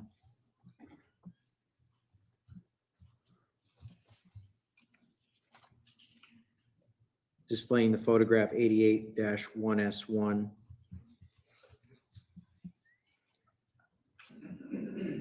This was identified as swabbing of black duct tape, non-adhesive side. What were the results? The results are consistent with the DNA profile from item 88-1S1 originating from a single female individual. Assuming one individual, the DNA profile from item 88-1S1 is at least 100 billion times more likely to occur if it originated from the source of the DNA profile from the swabbing of the electric toothbrush than if it originated from an unknown individual. All other knowns are eliminated.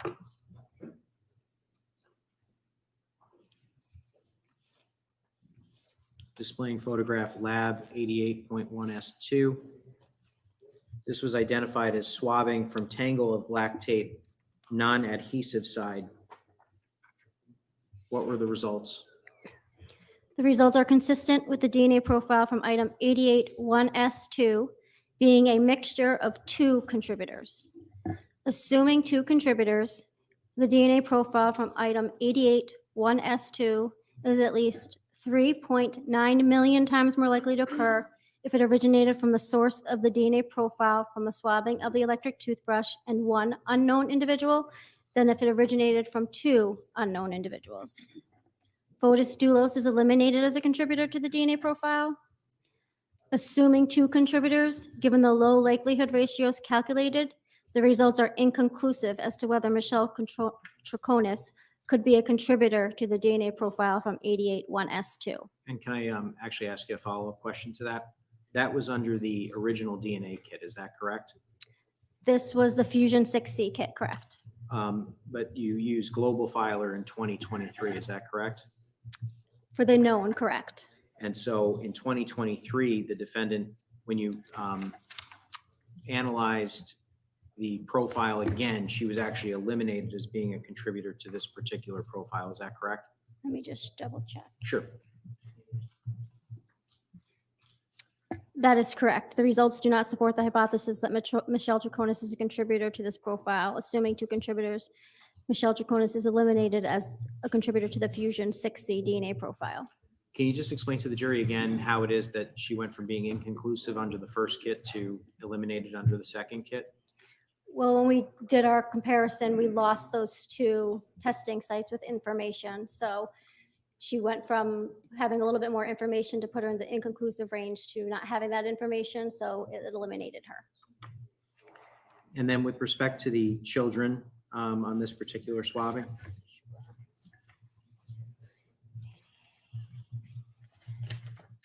And that's in DNA sub 9.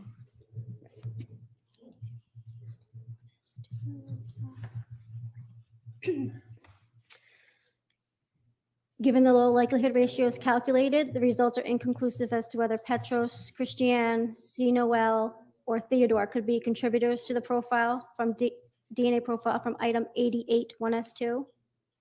Assuming two contributors, the DNA profile from item 88-1S2 is at least 12,000 times more likely to occur if it originated from Konstantin Dulos and one unknown individual than if it originated from two unknown individuals. And Lauren and Pavel are eliminated.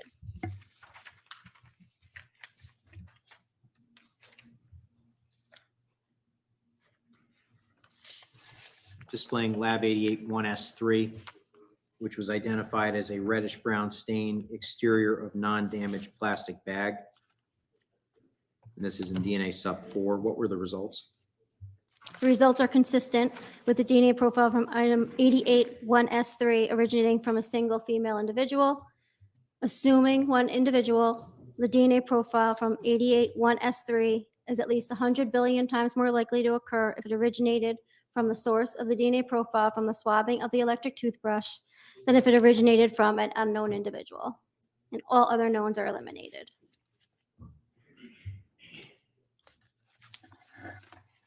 And then lab 88-1S4, I'm displaying that photograph. This was identified as reddish brown staining interior of damaged plastic bag. What were the results? The results are consistent with the DNA profile from item 88-1S4 being a mixture of two contributors. Assuming two contributors, the DNA profile from item 88-1S4 is at least 100 billion times more likely to occur if it originated from the source of the DNA profile from the swabbing of the electric toothbrush and one unknown individual than if it originated from two unknown individuals. The results do not support the hypothesis that Fotis Dulos is a contributor to this profile. Assuming two contributors, Fotis Dulos is eliminated as a contributor to this profile from 88-1S4. Michelle Troconis is eliminated as a contributor to this profile. And then with respect to the children, Given the low likelihood ratios calculated, the results of all 5 children are inconclusive, and Lauren and Pavel are eliminated.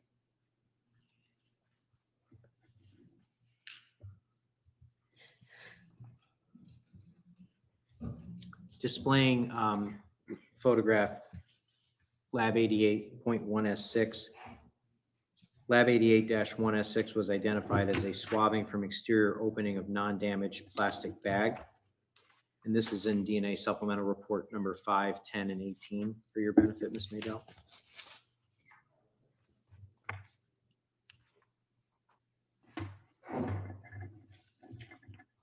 The results are consistent with the DNA profile from item 88-1S6 being a mixture of 4 contributors, with at least one of them being male.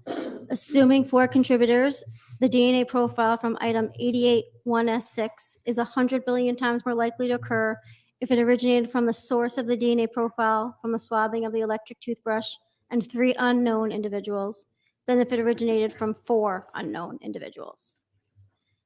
The results do not support the hypothesis that Fotis Dulos is a contributor to this profile.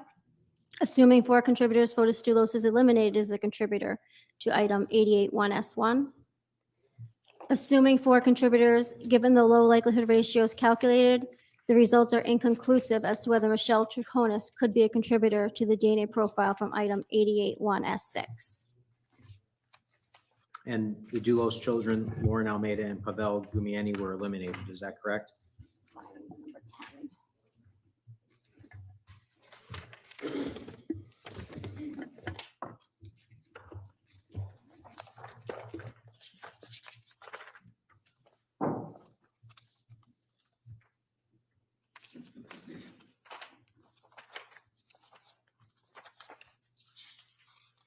The results do not support the hypothesis that the 5 Dulos children are contributors. They are eliminated, and Lauren and Pavel are also eliminated.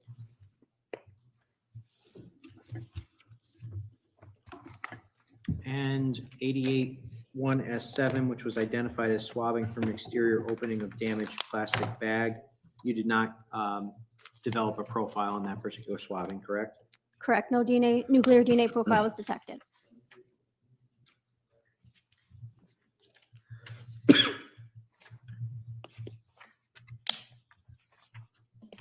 And with respect to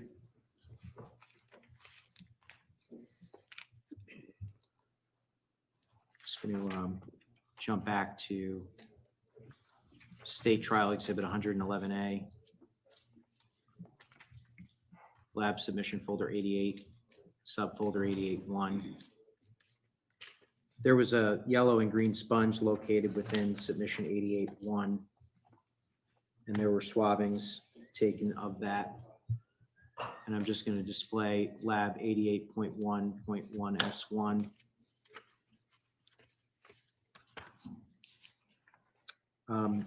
What were the results of the swabbing lab 88-1-1S1?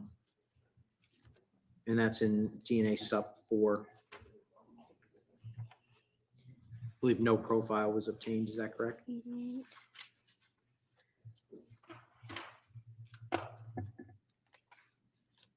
88-1-1S1.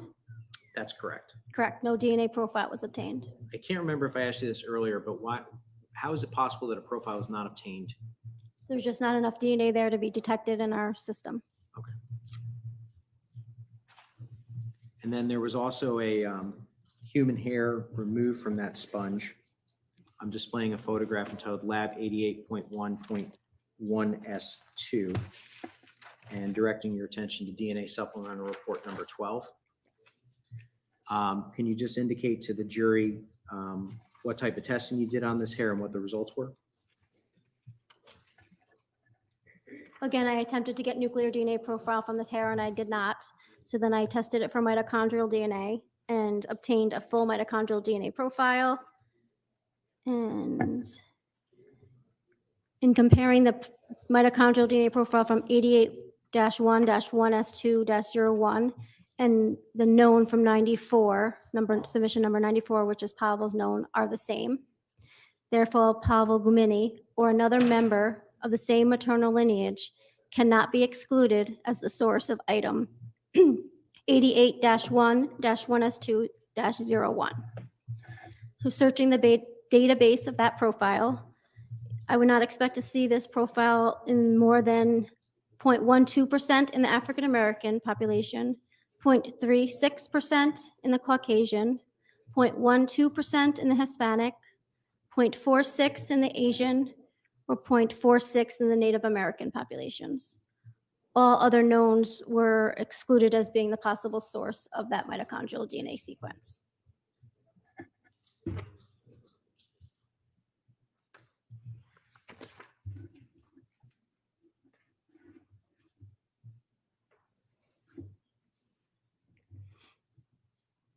Just jumping back to State Trial Exhibit 109.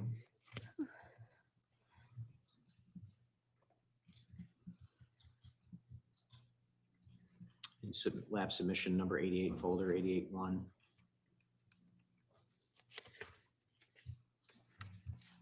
And I'm going to display the photograph, lab 88.1.2S1.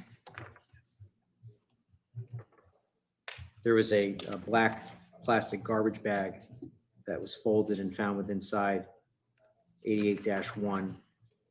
And the swabbing 88-1-2S1 was identified as a brownish stain from the exterior.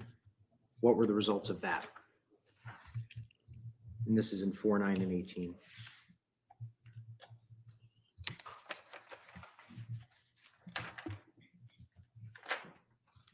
(88-2S1) did not generate a nuclear DNA profile. I'm sorry, 88-1-2S1.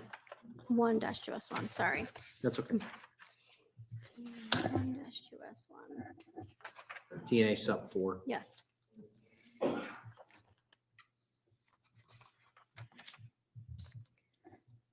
The results are consistent with the DNA profile from 88-1-2S1 originating from a single female individual. Assuming one individual, the DNA profile from item 88-1-2S1 is at least 100 billion times more likely to occur if it originated from the source of the DNA profile from the swabbing of the electric toothbrush than if it originated from an unknown individual, while other knowns are eliminated.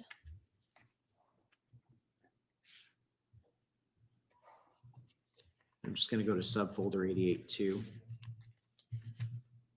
88-2 was identified as one black plastic garbage bag. And there were swabbings taken of this as well. And for your benefit, Ms. Maydell, this is in 4, 9, and 18.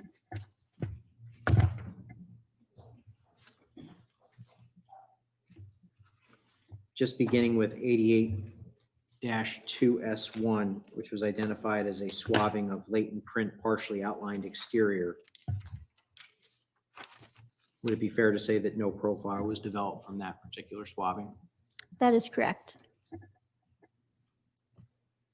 With respect to 88-2S2, which was identified as a reddish brown stain exterior, what were the results? The results are consistent with the DNA profile from item 88-2S2 originating from a single female individual.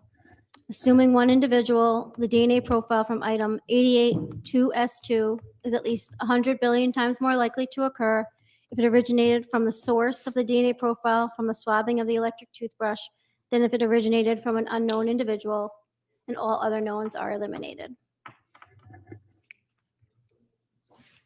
And 88-2S3 was identified as a brownish stain on the exterior. The results are consistent with the DNA profile from item 88-2S3 originating from a single individual.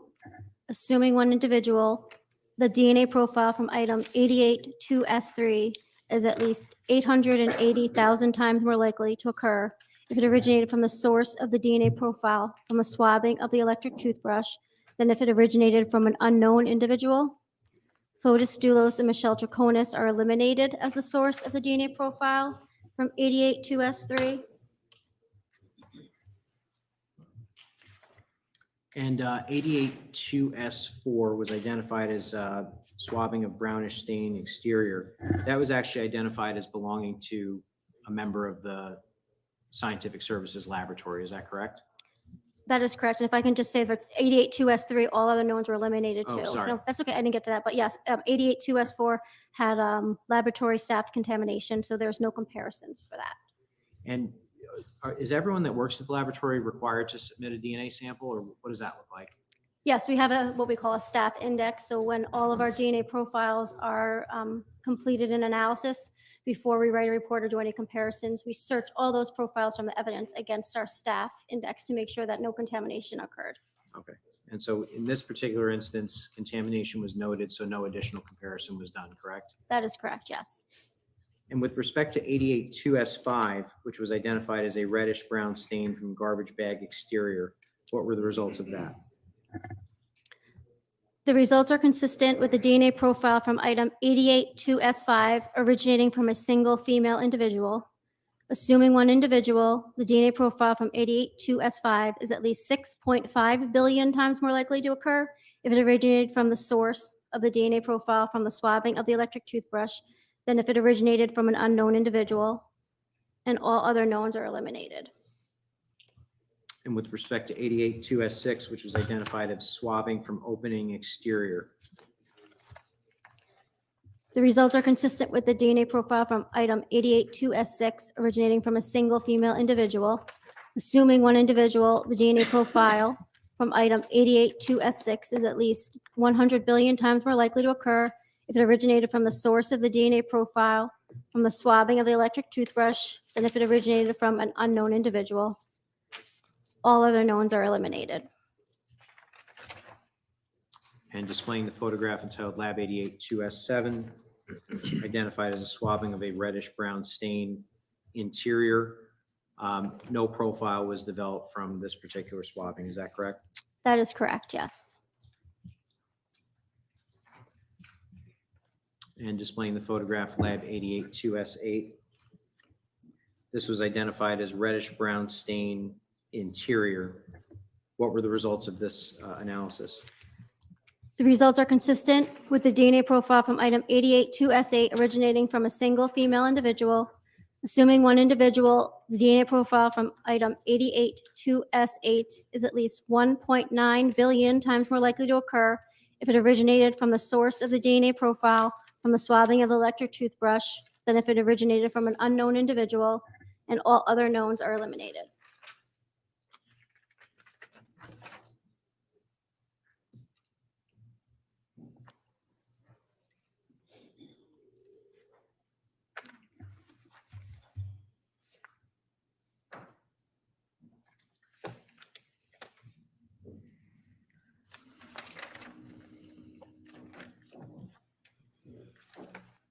Just going to publish the stipulation, Your Honor, paragraph 11. State Police Exhibit 502S, seized from Hartford by Sergeant Kevin Duggan on May 31st, 2019, and identified as one metal scraper with a broken blade, contained within State Police Exhibit 502, seized from the scene, corner of Albany Avenue and Green Street, Hartford, Connecticut, was subsequently submitted to the Division of Scientific Services and designated as Submission 40. I'm going to open up the folder for Submission 40 and display the photograph entitled Lab 40S1 and 40S2. I want to direct your attention now. This can be found in DNA reports 2, 9, and 18 for your benefit. So with respect to swabbing 40S1, which was identified as a swabbing of blade and blade holder, could you indicate to the jury what the results of your analysis were? The results are consistent with the DNA profile from item 40S1 being a mixture of two contributors. Assuming two contributors, the DNA profile from item 40S1 is at least 100 billion times more likely to occur if it originated from the source of the DNA profile from the swabbing of the electric toothbrush and one known individual than if it originated from two unknown individuals. Fotis Dulos and Michelle Troconis are eliminated as contributors to 40S1.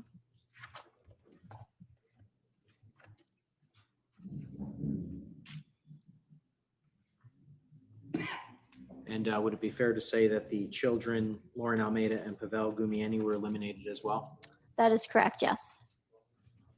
And with respect to 40S2, which was identified as swabbing of tool, what was the results of your DNA analysis? The results are consistent with the DNA profile from item 40S2, originating from a single female individual. Assuming one individual, the DNA profile from item 40S2 is at least 100 billion times more likely to occur if it originated from the source of the DNA profile from the swabbing of the electric toothbrush than if it originated from an unknown individual, and all other knowns are eliminated.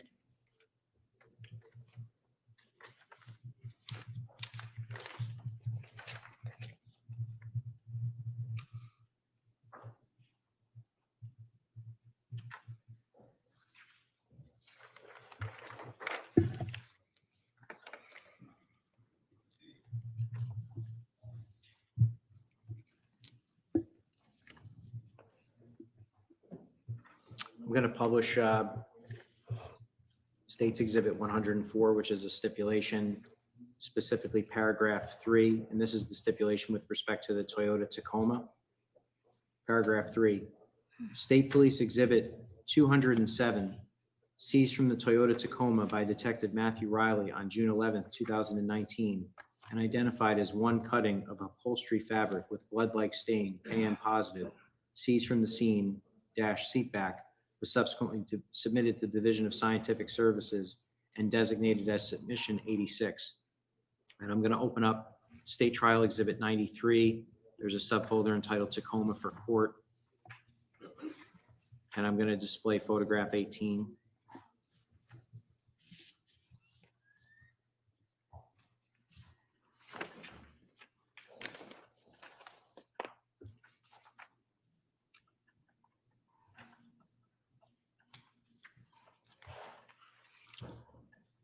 And Ms. Maydell, for your benefit, this can be found in DNA reports 3, 9, and 18. 86S1, which was identified as a swabbing of cutting of upholstery-like fabric. Could you indicate to the jury what the results were? The results are consistent with the DNA profile from 86S1 originating from a single female individual. Assuming one individual, the DNA profile from item 86S1 is at least 100 billion times more likely to occur if it originated from the source of the DNA profile from the swabbing of the electric toothbrush than if it originated from an unknown individual. And all other knowns are eliminated.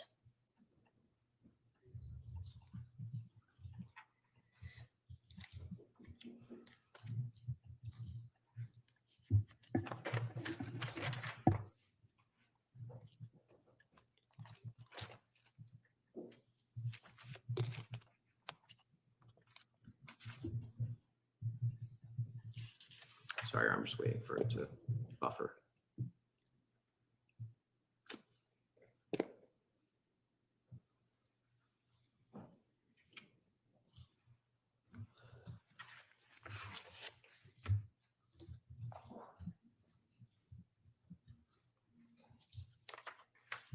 I'm just going to read the stipulation. This is paragraph 4 from State's 104. State Police Exhibit 208, seized from the Toyota Tacoma by Detective Matthew Riley on June 11, 2019, and identified as 2 swabs seized from the scene, front plate screws, and surrounding areas, was subsequently submitted to the Division of Scientific Services and designated as submission 90. And I'm displaying photograph 1 in that same subfolder, Tacoma for Court.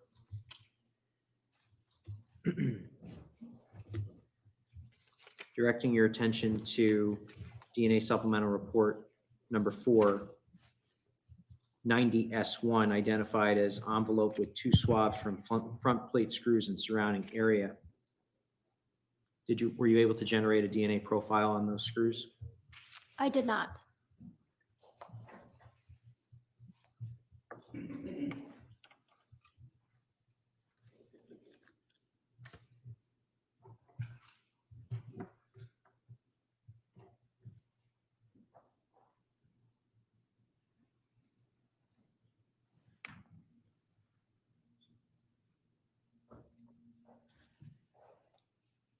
I could just have one moment, Your Honor.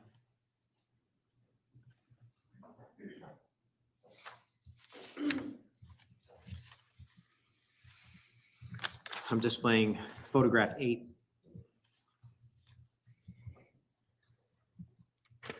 I'm just going to read the stipulation. This is paragraph 1. State Police Exhibit 203, seized from the Toyota Tacoma by Detective Matthew Riley on June 11, 2019, and identified as 2 swaths of blood-like stain, KM positive, seized from scene, interior side of left door, was subsequently submitted to the Division of Scientific Services and designated as submission 84. And this is found in DNA sub 2. 84S1 was identified as 2 swabs of that blood-like stain. Were you able to generate a profile? You said 84S1? Yes. No, DNA profile was generated.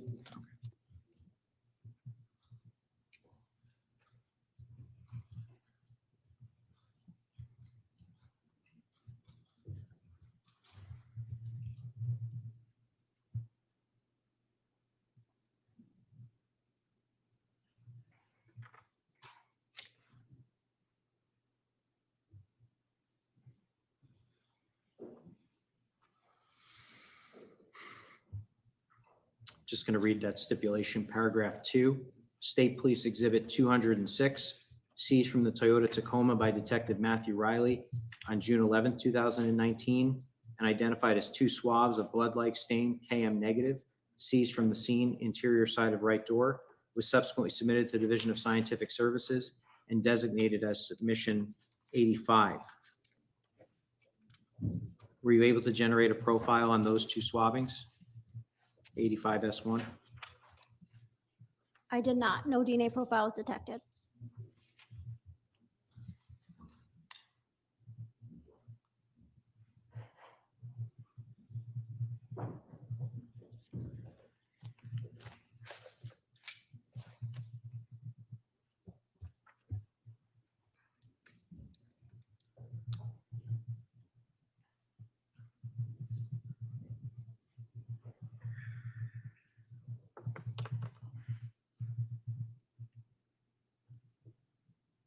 Just going to jump back to State Trial Exhibit 109, the lab submission 97 folder, and read paragraph 5 of the stipulation. State Police Exhibit 323, seized from the Toyota Tacoma by Detective Matthew Riley on June 26, 2019, and identified as 1 Connecticut registration plate 6617CN with 2 screws, CA/DP process, seized from the scene front, was subsequently submitted to Division of Scientific Services and designated as submission 97. And I'm displaying a photograph entitled Lab 97.1S1. Ms. Maydell, with respect to those particular swabbings, were you able to generate a profile? Sorry, what DNA report is that? Oh, certainly. It's DNA supplemental report number 6.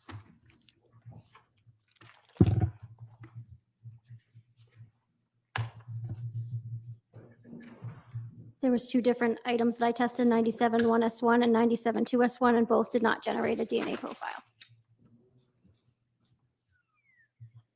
And 2S1 was identified as 1 envelope with 2 screws, correct? Mine was called swabbing from screws and washers. Yes. I'm just displaying those screws for the jury. And you were not able to develop a profile on those as well? Correct.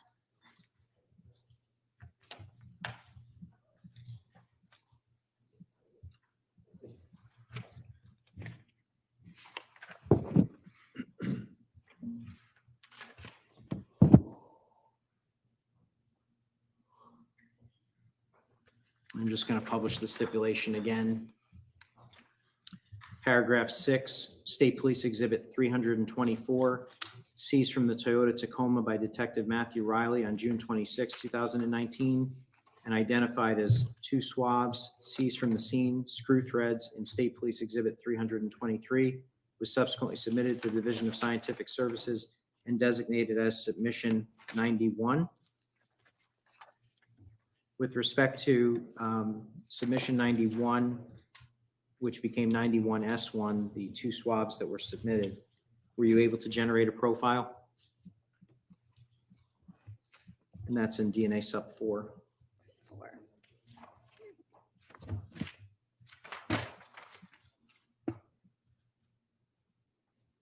No, 91S1, there was no DNA profile generated.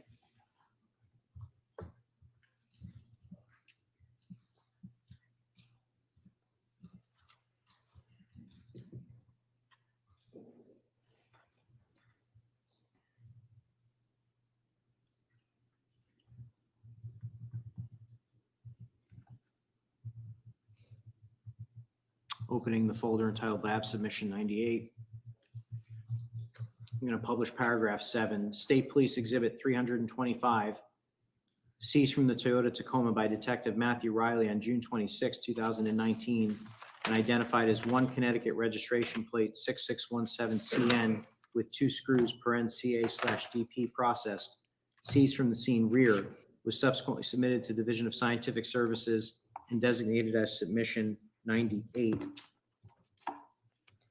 And I'm just going to direct your attention now to the swabbing of 98-1 was identified as the license plate, and 98-2 was identified as the 2 screws that came with it.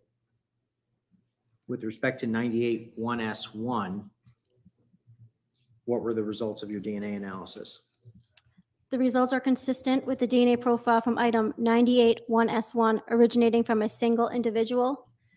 The source of the DNA profile from the swabbing of the electric toothbrush, Fotis Dulos and Michelle Troconis, are eliminated as the source of the DNA profile from 98-1S1. Would it be fair to say that with respect to 98-1S1, all of the known profiles that you examined were eliminated? Just double check. And that's in 10 and 18 Yes. as well. That is correct. All the knowns are eliminated. And then with respect to 98-2S1, which was the swabbing of the screws and washers, what was the result of that? The results are consistent with the DNA profile from item 98-2S1 originating from a single individual. Due to the limited data detected from 98-2S1, the comparison of the source of the DNA profile from the swabbing of the electric toothbrush is inconclusive. Fotis Dulos and Michelle Troconis are eliminated as the source of the DNA profile from item 98-2S1.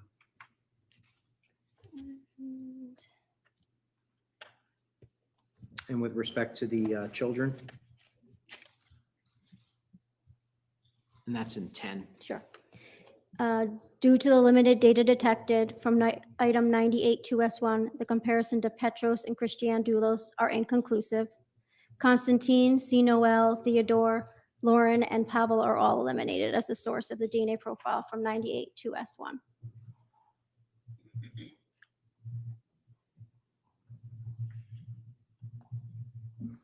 Just going to publish that stipulation, paragraph 8, State Police Exhibit 326, seized from the Toyota Tacoma by Detective Matthew Riley on June 26, 2019, and identified as 2 swabs from the scene, screw threads, in State Police Exhibit 325, was subsequently submitted to the Division of Scientific Services and designated as Submission 92. And this is found in DNA Sub 4, Ms. Maydell. 92S1 was identified as the envelope with those 2 swabs. Is it fair to say you were unable to generate a profile? That is correct.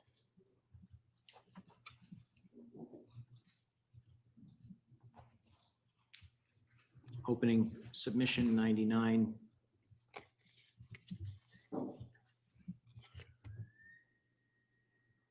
And displaying the photograph, Lab 99S5.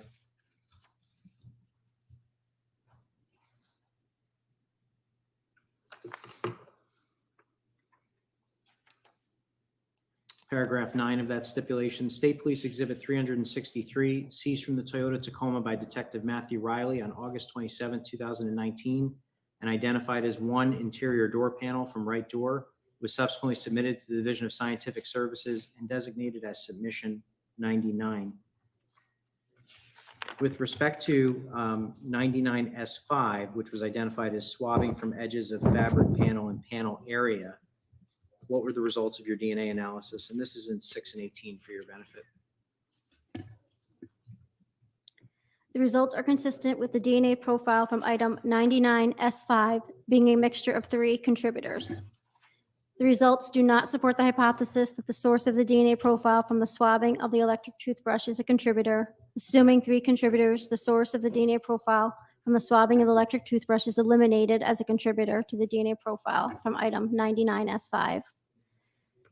The results also do not support the hypothesis that Fotis Dulos or Michelle Troconis are contributors to this profile. Fotis Dulos and Michelle Troconis are eliminated.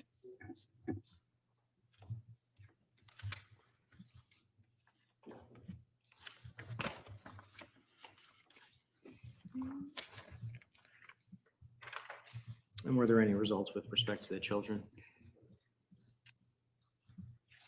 Petros, Constantine, and Christiane, and Pavel are eliminated as contributors to the DNA profile from item 99S5. Assuming 3 contributors, given the low likelihood ratios calculated, the results are inconclusive whether C. Noel Dulos could be a contributor to the DNA profile from item 99S5. And the results do not support the hypothesis that Lauren Almeida or Theodore Dulos are contributors to this profile. Assuming 3 contributors, Lauren Almeida and Theodore Dulos are eliminated to the DNA profile from 99S5. And now I'm going to display lab 99S6 through 99S8.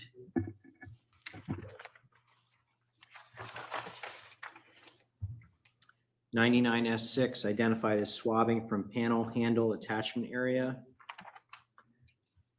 99S7 swabbing from panel handle area. 99S8 swabbing from panel openings for plastic cup and edges of plastic cups. 99S9 swabbing from panel opening for speaker and edges of speaker. And this is found in DNA supplemental report number 6. You were not able to generate a profile for any of those? That is correct.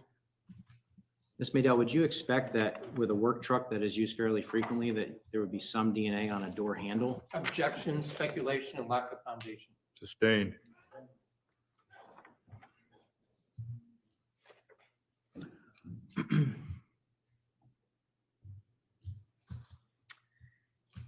With respect to 99S11, which was identified as swabbing from handle, you did not generate a profile for that either, correct?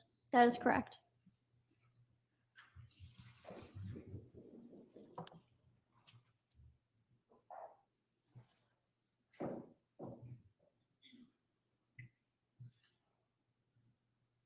And jumping to State Trial Exhibit 111A, the submission 99S14, just displaying that photograph within that folder.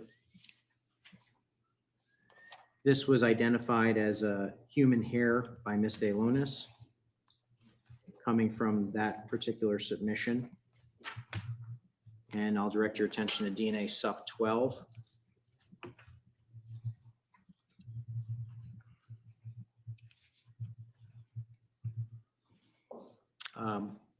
Did you perform any analysis? Yes, I attempted nuclear DNA and mitochondrial DNA testing on the hair root and the hair shaft and did not generate a profile for either.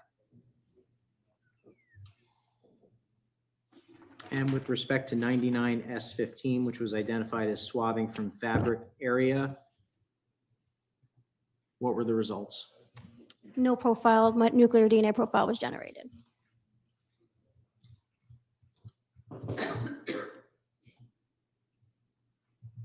I'm going to stay within State Trial Exhibit 111A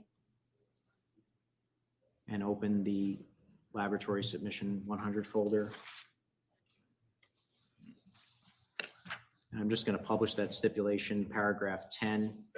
State Police Exhibit 364, seized from the Toyota Tacoma by Detective Matthew Riley on August 27, 2019, and identified as carpeting cut from right floor, was subsequently submitted to the Division of Scientific Services and designated as Submission 100. And within this folder, I'm going to pull up the photograph entitled Lab 100.1S1 and 100.1S2. Specifically, the swabbing of 100-1S1, brownish staining located on top side. Were you able to generate a profile? No, no DNA profile was obtained. And with respect to 101S2, which was identified as brownish staining located on top side, were you able to generate a profile? Yes, the results are consistent with the DNA profile from item 100-1S2 being a mixture of 3 contributors with at least one of them being male. The results do not support the hypothesis that the source of the DNA profile from the swabbing of the electric toothbrush is a contributor. Assuming 3 contributors, the source of the DNA profile from the swabbing of the electric toothbrush is eliminated as a contributor to the DNA profile from 100-1S2. The results do not support the hypothesis that Fotis Dulos or Michelle Troconis are contributors to this profile. They are eliminated.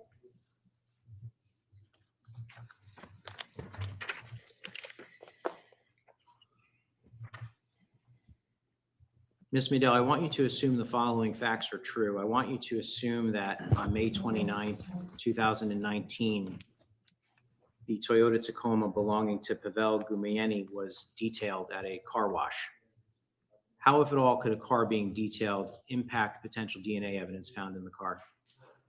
Well, as of any wiping or cleaning that we talked about before, that can remove any DNA that may be left behind or any biological material.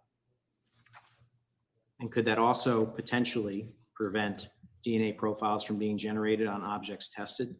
Correct. We wouldn't have enough DNA to be detected, therefore would not generate a profile.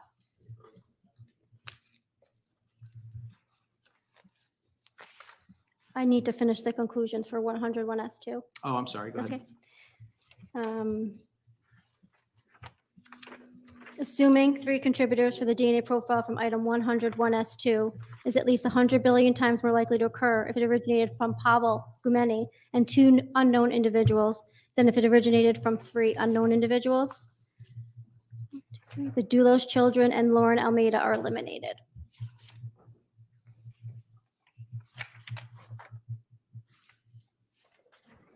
Judge, I have what has been identified as State Exhibit 122. It's a stipulation between the parties. I would just move it into evidence formally with the court. Do you wish to publish it? Yes, Judge. Thank you. Any objection? No, Your Honor. 122, Yes, sir. states 122 admitted as full. This is a stipulation regarding evidence seized from Fotis Dulos' 2015 Chevrolet Suburban and submitted to the Division of Scientific Services. Paragraph 1, State Police Exhibit 144, seized from Fotis Dulos' 2015 Chevrolet Suburban by Detective Matthew Riley on May 31st, 2019, and identified as 1 swab of a blood-like stain, KM positive, seized from the scene from State Police Exhibit 123, left side of WeatherTech floor liner, rear cargo area, was subsequently submitted to the Division of Scientific Services and designated as Submission 42. This can be found in your very first DNA report. Could you just indicate what the results were? The results are consistent with the DNA profile from item 42S1 being a mixture of 3 contributors with at least one of them being male. The results do not support the hypothesis that the source of the DNA profile from the swabbing of the electric toothbrush is a contributor. Assuming 3 contributors, the source of the DNA profile from the swabbing of the electric toothbrush is eliminated.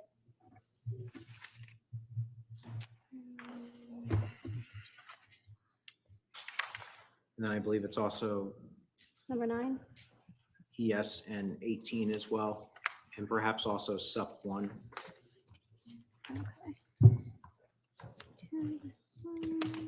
Yes.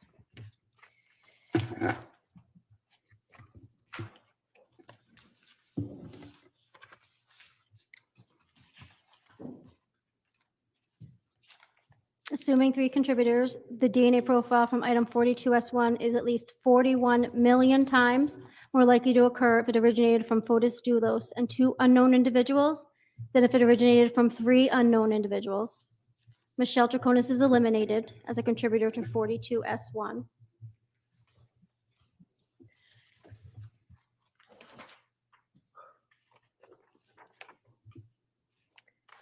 Assuming 3 contributors, given the low likelihood ratios calculated, the results are inconclusive as to whether Petros, Constantine, Christiane, C. Noel, or Theodore could be a contributor to the DNA profile from 42S1. Lauren and Pavel are eliminated as contributors.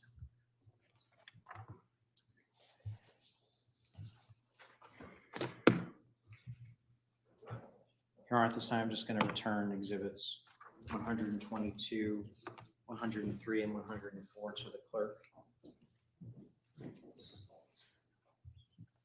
I don't have anything additional, Your Honor. Thank you. Attorney Schoenhorn. I'm just going to need a minute to organize here.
Just have a moment.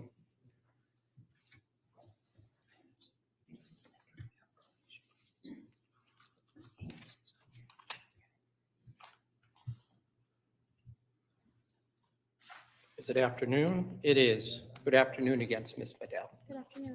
Looks like you were someplace sunny since the last time you were here. Yes. You went through a lot of stuff today, and I'm not going to ask you about any of it, but I wanted to ask you specifically about the exterior of the black garbage bags that we've talked about a lot, 88 dash, and then we have 1, 2, 3, et cetera. You know which ones I'm talking about if you want to pull out that. Yes. Do you know which report it was? Or I can try and find it. I do, but I would have to I go. think, are you referring to 883S7? Yes. The number supplemental DNA report 5. Okay, so I'm actually back up a step. So when you received this item, these were 2 garbage bags, 88 that had been separated. Is that correct? 88-1 and 88-3 were 2 garbage bags that originally had been sort of connected together? I never saw the garbage bags. So the FB people examine all those garbage bags and they do the swabbings for DNA, and they put those swabbings or cuttings into a little tube and put them into a secure location for storage until I'm ready to go do my DNA testing. So I don't actually see those parent items. Certain images were put up on the screen during your testimony, correct, today? Sure, but I didn't turn around and look at them. All right, so fair to say that you didn't see any of the items that Mr. McGinnis was displaying on the screen while you were doing your testing. Is that correct? That is correct, yes. As I understand it, the swab of 88-3S7, and I sort of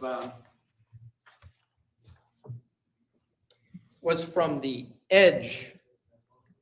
So shall we say the exterior edge of the garbage bag, correct? My description is the swabbing of bag opening and separate bag portion. Okay, but when we're talking about the opening, you're talking about the place where you would open a garbage bag to put stuff in, correct?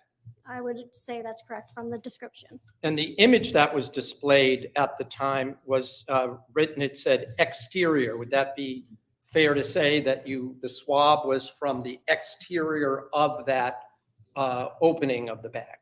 I can't say that because I didn't take the swabbing and that's not in my description.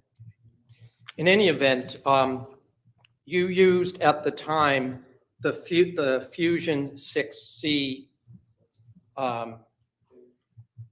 program in order, or the Kit. kit in order to obtain a DNA profile or profiles from that swab, correct? That is correct, yes. In order to do that, you actually, you determine from the swab after you put it into a tube, right? You make it into a liquid, correct? Yes, create a DNA extract. And you actually, from that, are able, from the Fusion 6C kit, to determine the weight, or shall we say, quantity of that sample, correct? No, it's actually before that step. The Fusion 6C step is when we're actually making the copies of the DNA. That second step, called quantification, is when we determined how much DNA we think we have, and then we use that Fusion 6C kit to make make more copies of it. Okay, so as I think you explained, when you talk about making copies, it's almost like you're taking a tiny, tiny actual sample and you're making like photocopies of it, only it's not really photocopies. It just multiplies the DNA into a larger quantity. Is that correct? Yes, hoping we can detect DNA profile. But when we're talking about a quantity, it comes in nanograms and picograms, correct? That is correct. When we do the quantification, it tells us how many nanograms or picograms we have of that sample from that DNA extract from the swab. And that is indicated in a Fusion 6C PowerPlex chart that comes out, correct? I'm not necessarily the nanograms or the picograms. That's in the quantifier report. The electropharogram that's at the end is represented by a series of peaks. It's my understanding that ideally, at least in 2019, the quantity of sample that you would prefer to be able to do a profile would be at least half a nanogram, 0.500 picograms, correct? 0.500 is 500 picograms or a half a nanogram, and that was our target. That's what we target if we have enough DNA. That's the amount that we want, that we're pretty sure we would get a full DNA profile, yes. But if you had less than that, you would still try to produce a profile, correct? Yes, that is correct. Your lab, even in 2019, was sophisticated enough so that it could at least obtain a partial profile down to, I forget the number, but quite a lot less than the 500 picograms, correct? Yes, that is correct. We can get a partial profile from a lot less. Right. So, could I have one?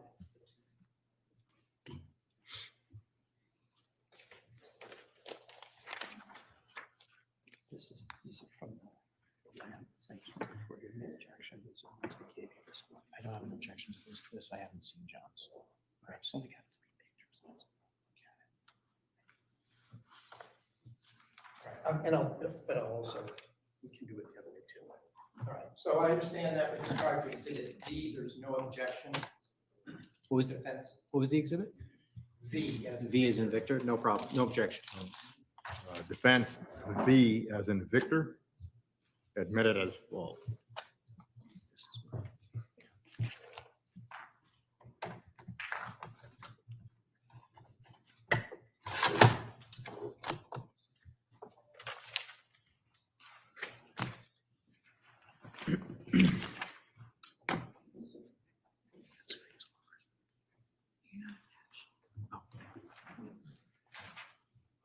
All right, I'm going to show you, I guess, if I could have.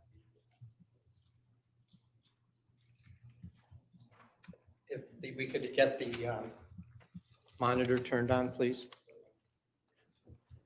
Right, so you recognize this as an amplification worksheet?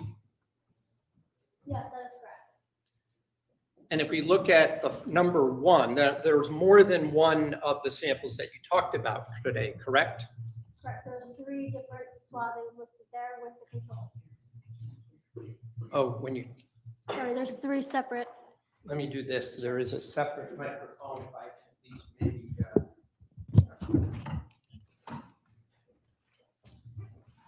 Yes, along with 883S7, there was 2 other swabbings amplified at the same time with the controls.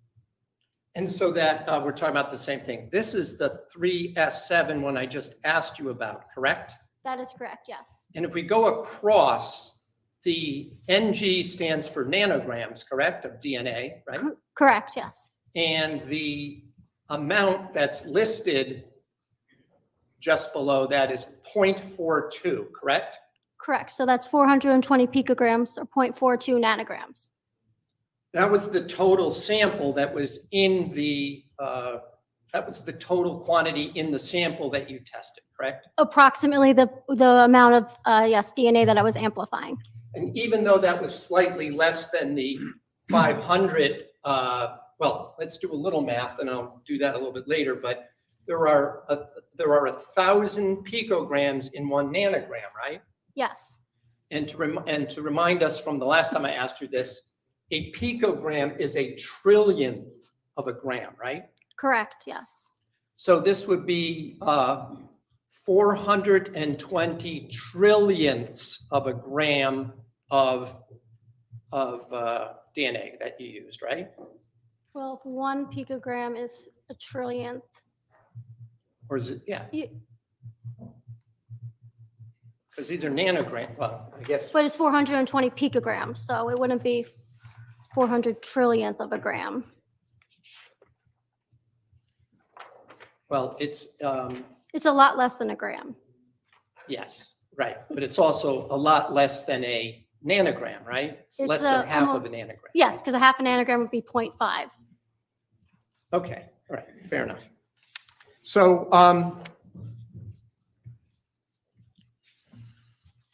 you were able to, by using this profile, you were able to run a star mix deconvolution program report on this sample, correct? Correct. Okay, so I'm going to then show you a page from the, well, before I even show you the next thing, the deconvolution report will take the sample and it will run the program and create probabilities based on the input that you put in, correct?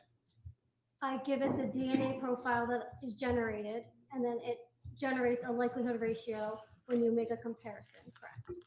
In this particular case, you, after using, you called it electrophoresis. That's the program that you run to look at peaks and valleys to determine how many contributors you believe are involved in a particular sample, correct? Well, the electrophoresis is actually separating those DNA types, and then I look at the profile to determine how many contributors I believe it is. Okay, and in this particular sample, according to your testimony, you believe there were 4 different people, 4 different DNA sources for this particular sample, correct? That is correct, yes. And the one below it, I'll just note, was even smaller a sample, right? The 0.33 was from 881S6, correct? Yes, that was the highest we could get to, yes. And that's the one where you said that any comparison to the DNA profile of my client was inconclusive, correct? I'd have to refresh my recollection. Sure. Would you like to do that with Sure. what, that's 1S6? 1S6.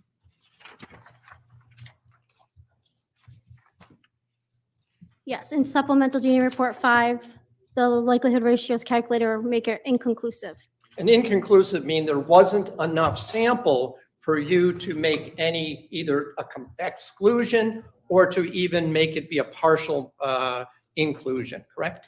Not necessarily enough sample, but when we generated our likelihood ratio, it fell above our elimination but fell below what we deem a positive association, so we say it's inconclusive. We And can't, so you make no opinion about it, correct? correct. Okay. And incidentally, the lab switched from this Fusion 6C to Global Filer in what year?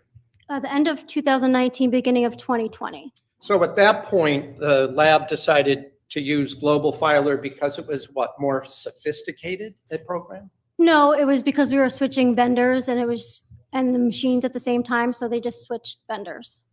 But in any event, you explained why they test for less loci on a DNA strand, but the outcome showed a lower probability likelihood ratio after you reran Michelle Troconis's DNA in 2023, correct? That is correct, because I had 2 less sites for the comparison. Right, it went down to 250,000 to 1 as a likelihood, correct? That was a likelihood ratio, yes. Assuming 4 contributors and 3 unknowns, right? That is correct, yes. Okay. So I'm going to ask you, I'm going to pull up a page from the deconvolution report. And before I do that, the deconvolution report also estimates the percentages of the 4 contributors to a mixture, correct? Yes. So I'm going to put up, I think it's marked as deconvolution. All right, could you zoom in on the bottom part, please? Well, let's start at the top here. This is from your 2019 STR mix report, correct? Yes. And this is their logo showing an untangling of a bunch of string up in the corner, correct? Sure, yes. All right.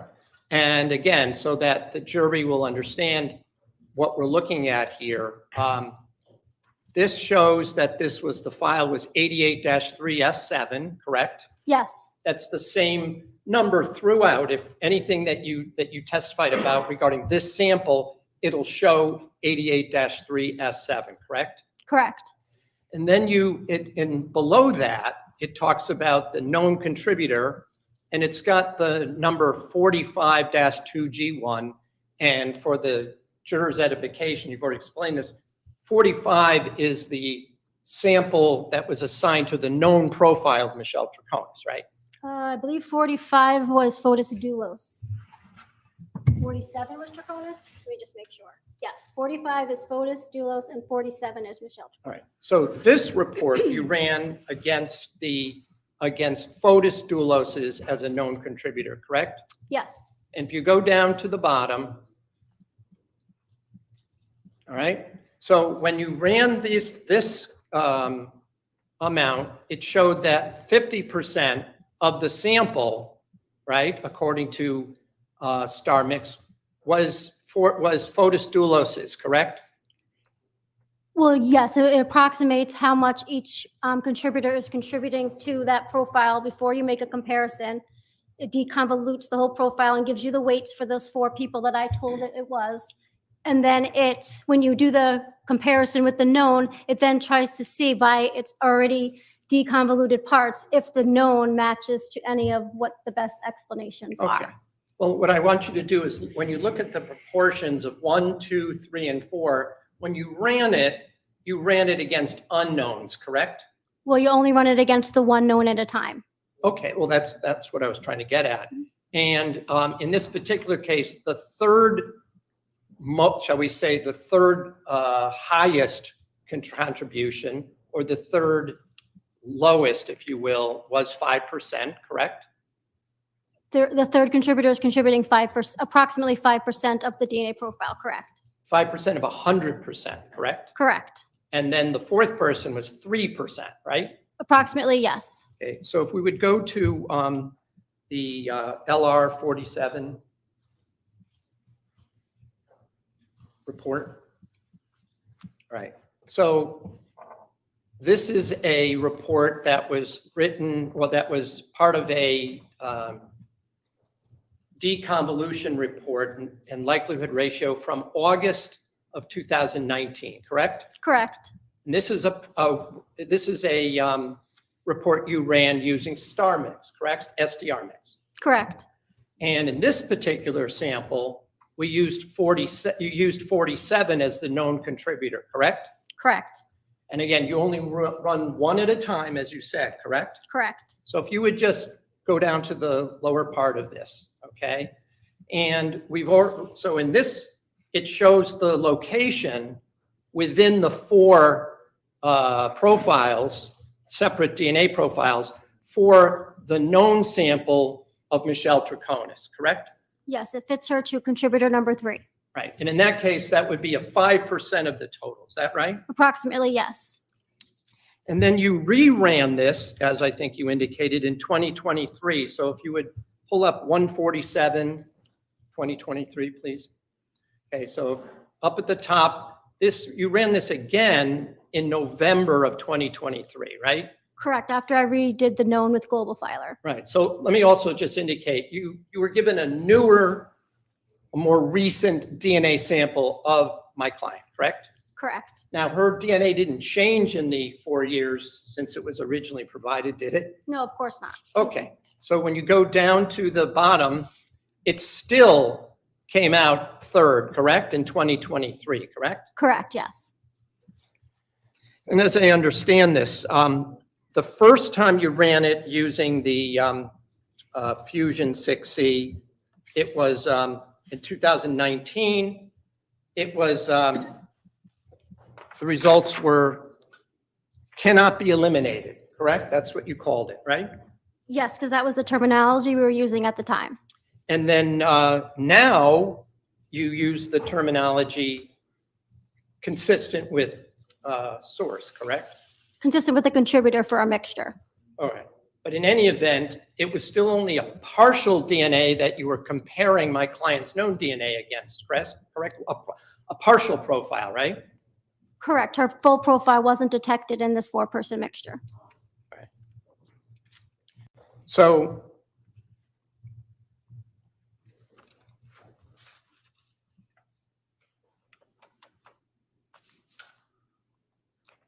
if we do this, the math, if you started with 420 picograms, right? If you go back to the deconvolution report, second one, and then zoom in at the percentages here, right there. All right. So if we assume there was a total of 420 picograms, right?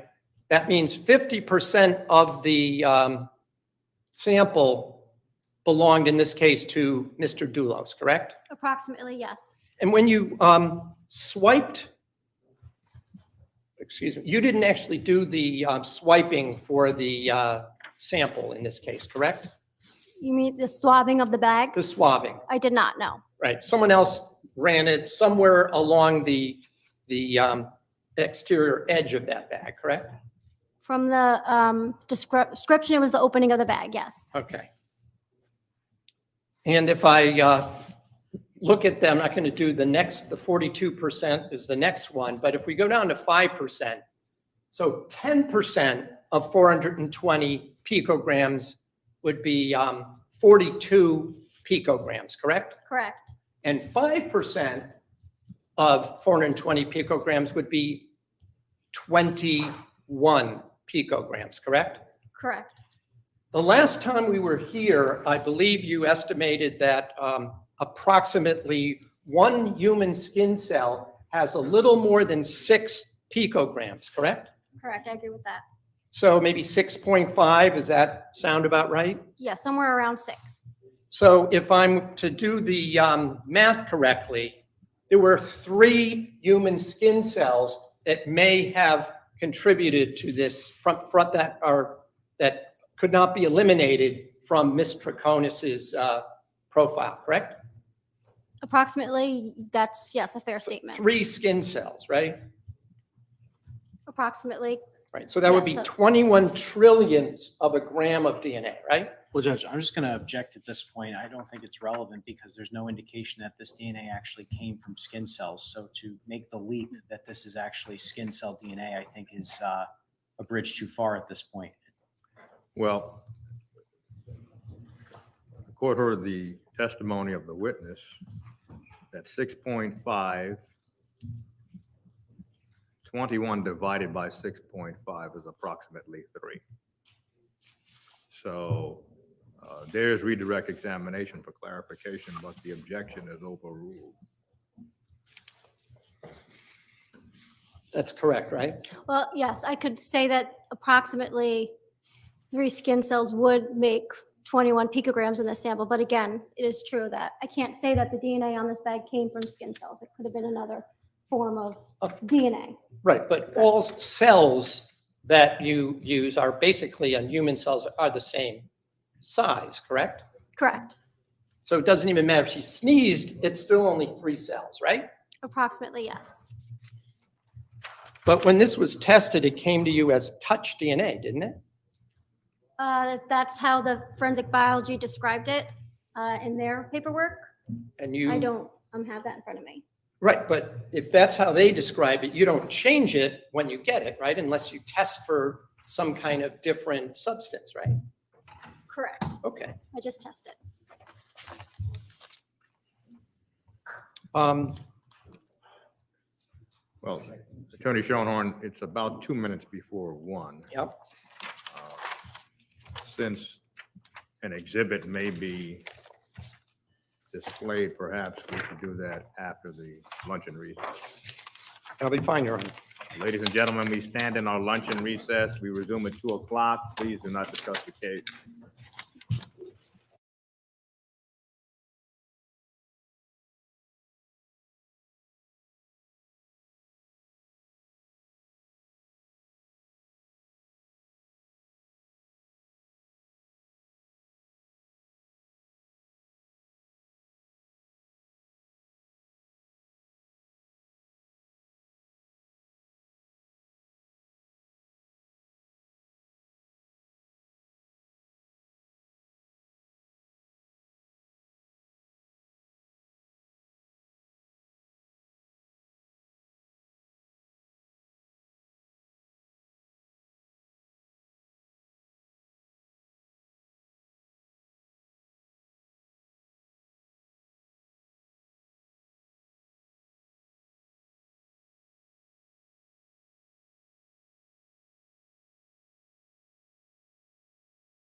Rise.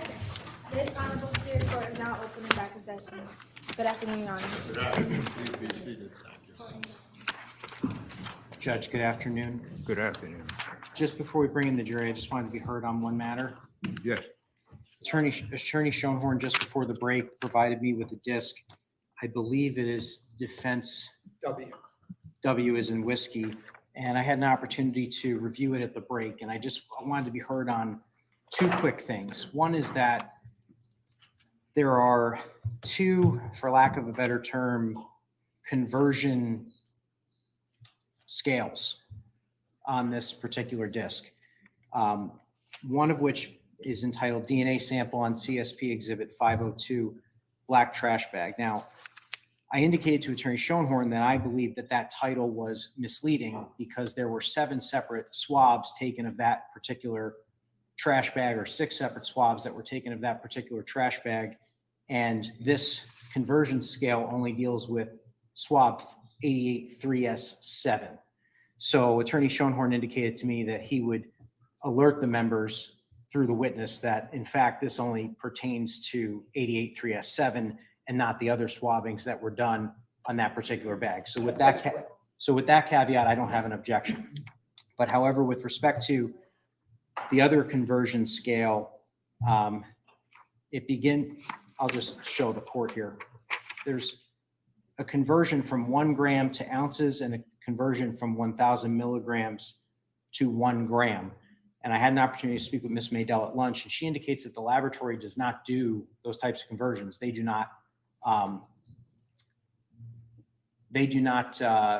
use those types of measurements when they're doing their analysis. So my objection is essentially to relevance at this point, because if the laboratory doesn't do that type of measurement or conversion, then I don't see how it's at all relevant to the testimony. It seems to me to be argument to the jury that this is such a small amount of DNA and they're trying to make it relatable to the jury, but I don't think that that's appropriate with such scientific evidence. So I do have an objection to those 2 particular line items. There's 2 additional line items in which the laboratory actually does do the conversion. I have no objection to those. Your Honor just has to, if you wouldn't put up that metric one, please. This is 6th grade math. How many milligrams in a gram? How many nanograms in a milligram? This is what I'm planning on offering. The court could take judicial notice of this. Whether the lab does this or not, it's just to illustrate what we're talking about. You start with a gram and how much that is equals an ounce, but then there's 1,000 milligrams in 1 gram. There's 1,000,000 nanograms in 1 milligram and 1,000 picograms in 1 nanogram. That's how you come up with a trillion grams in 1 trillion picograms in 1 gram. So I'm not sure I understand the objection whether the lab does this or not. This is 6th grade math. So I just want the jury to be able to understand when we're talking about minuscule size. That's solely what this is. well, the court understands that what the offer is essentially closing argument. There has been no testimony concerning conversion of picograms and nanograms into the lay terms that are commonly used, ounces or whatever other lay term that's common to society. So there's been no evidence that this expert has even touched on lay explanations in the form of conversions from picograms and nanograms to ounces. That's closing argument.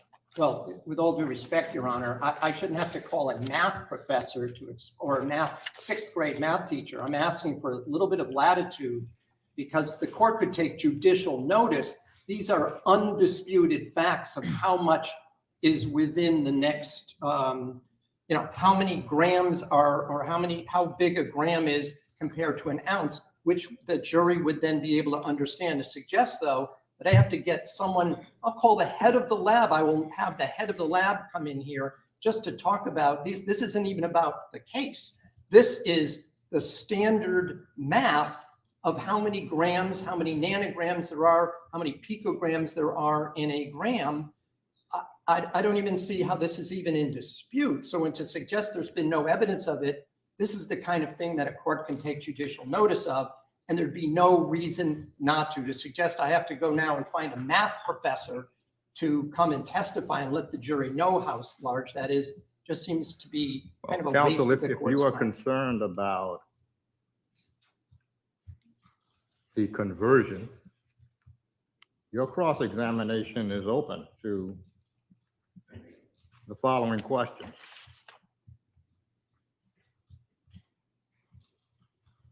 How many picograms are there in an ounce? And you're left with your answer. How many nanograms are there in an ounce? And you're left with your answer. So as far as the relevance objection, that's sustained. Those questions are not foreclosed on cross. All right. Are we ready for the jury? So Judge, just with respect to the disc, I don't know if Attorney Schoenhorn is planning on creating a new disc, or perhaps just keeping that for ID and creating a new disc. We'll keep that particular chart for ID, and I will replace this and remove the metric chart from the, but I would like it at least, what I'm going to do, Your Honor, is I'll replace this disc W with an X, which does not have that particular item on it. But what I'll also do is print a copy of just that one diagram for, make it W-1, so it's just part of the record that it's what I was seeking to put in. So if I just have a moment for that before the jury.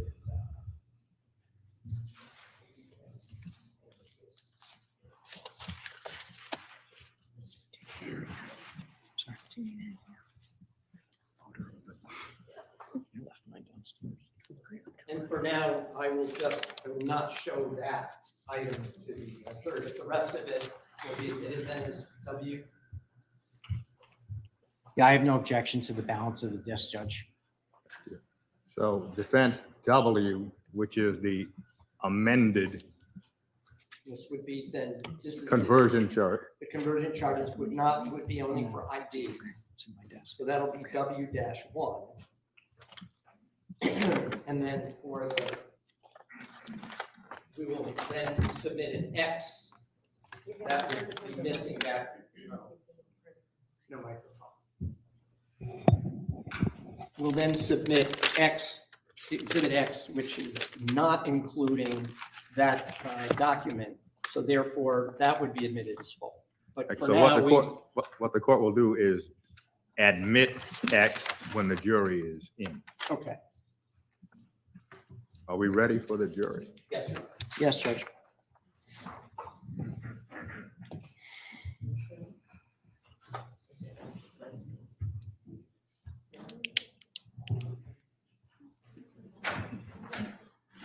Mr. Marshall, there's no need for the audience to rise when the jury comes in.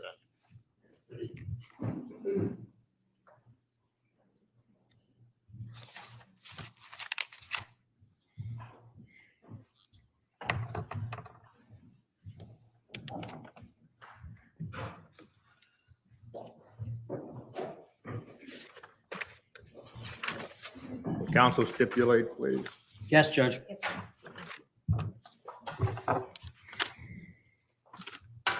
Before I move on, I'm just going to show you a couple of documents related to what we just talked about before the break, all right?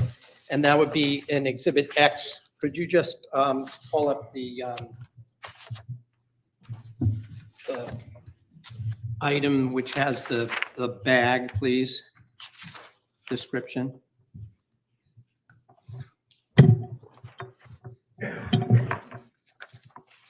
All right, so this is just a written version of what we talked about, and I want to clarify that we're talking about Exhibit 502 from the police. This was what you tested as sample 88-3S7, correct? Correct. And this includes the material that we talked about, that if a 0.420 nanogram, that equals 420 picograms, correct? Correct. And that 5% of 420 is, the number is 21 picograms, correct? Correct. And that you already indicated is approximately 3 human skin cells, right? Approximately, yes. And therefore, to do that math, that would be the equivalent of 21 trillionths of 1 gram, correct? Correct. And do you know how many milligrams there are in a gram? 1,000. And how many nanograms are there in a gram? 1 milli nano. You said nano to gram. Nano to grams, yeah. Nano to gram is milli. I'm sorry. I'm It's all right, I don't want to, can you do nanograms to milligrams? nanograms to milligrams is 100. 100,000. Okay, and how many picograms again in 1 nanogram? Pico and 1 nanogram is 1,000. 1,000 into 1 nanogram. 1,000 picograms, yes. Okay, so it's pretty small. Very small, yes.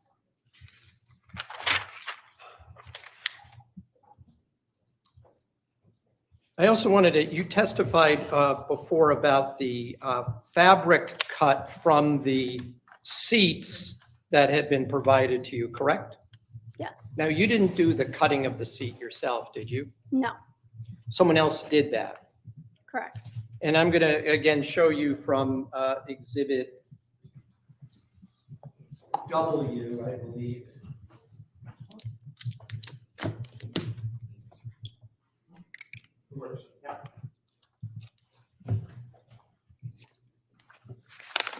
Now, your initials are over there up on the right above the initials of someone else, correct?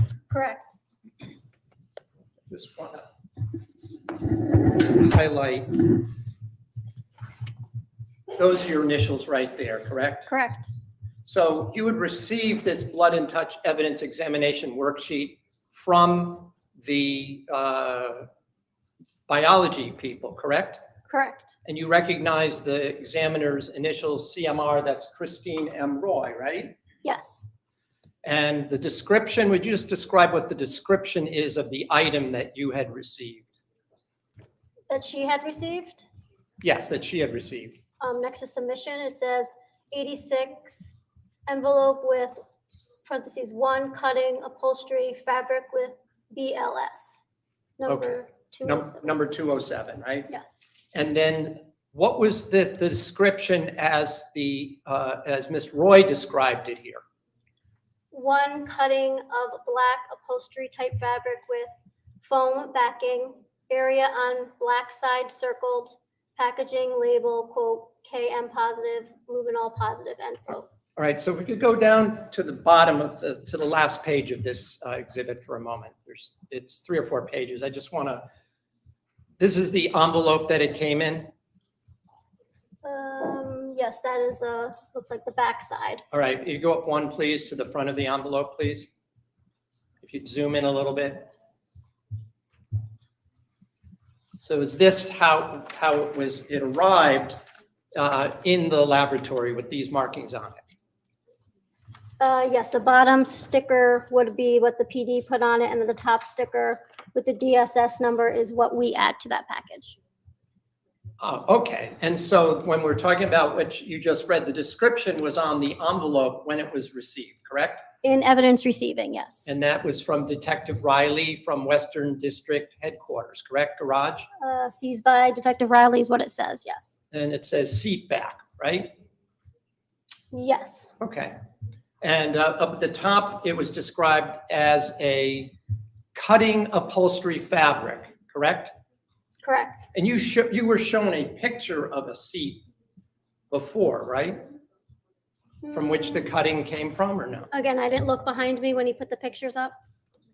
Okay, so if you would just go back to the first page of this document and you just go down to the middle part here. So you know that there was a black side of the cutting, right?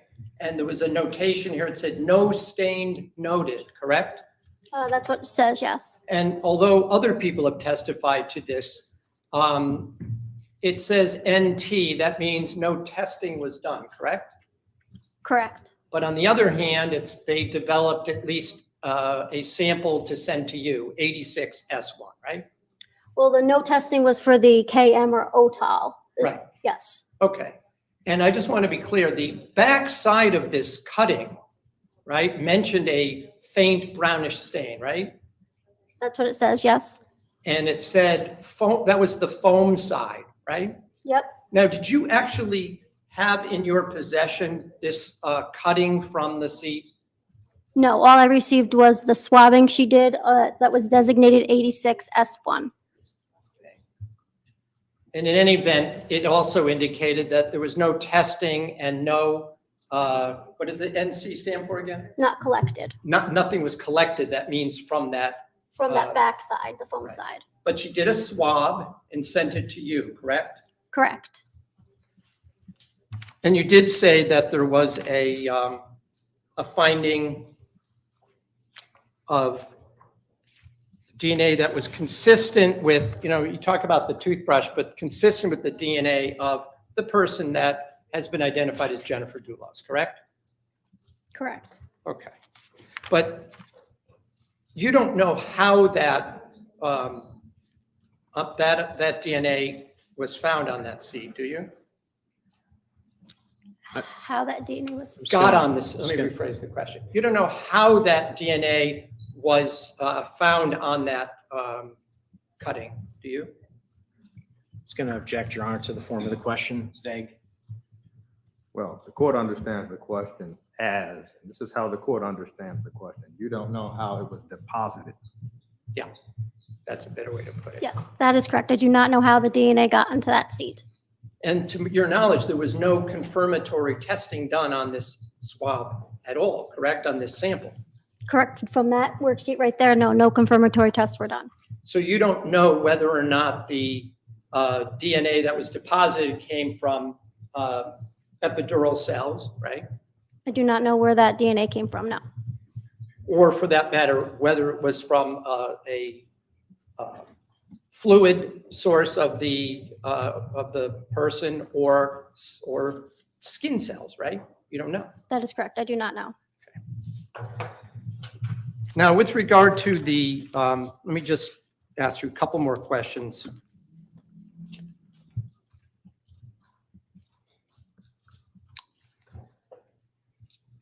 And by the way, just because the police identify something as a BLS or a blood-like stain, unless it's testified as being, or at least it's tested for human blood, you're not able to even confirm what the police are calling it, right?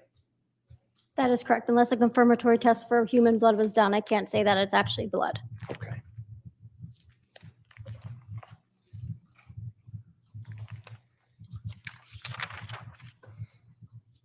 I want to just go back for a second to the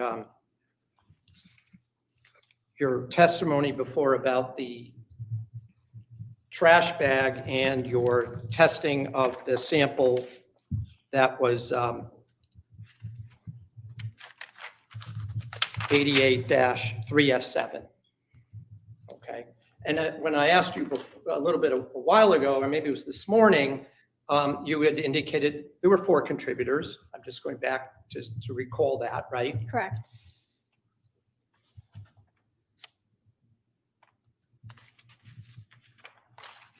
You were asked a hypothetical based on assuming whether or not if Ms. Troconis had indicated in an interview that she had held a bag open while Mr. Dulos or someone else deposited items into a garbage bag, would that be consistent with how you might find some DNA cells on the exterior of that bag? I object, Your Honor. Misstates my hypothetical. Well, of course, the hypothetical, according to the code, the hypothetical in the first instance has to include facts that have a fair and true relationship to the facts of the case and to each other. Secondly, not misleading. And third, that the hypothetical is not so lacking in essential facts that it is of no value to the jury. As the court remembers, the hypothetical that was posed, it was fairly short on facts. So the court is not able to determine whether it misstates the hypothetical. If I could just be heard, Your Honor, on that? Yes. Attorney Schoenhorn indicated in his paraphrasing of my question that I indicated or someone else deposited something into the bag. I did not say that. So that was my objection, is he's injecting a third person into my hypothetical that did not exist. Well, if I did, then I misspoke. I don't believe I did, but I will rephrase. Thank you. Again, as the preliminary, you recall you were asked a hypothetical about a statement that my client had made to a third party regarding holding a bag, a garbage bag, while Mr. Dulos put something in that bag. Do you recall that hypothetical? I do, yes. So I'm just going to add a few facts and ask whether or not this is consistent with that same scenario.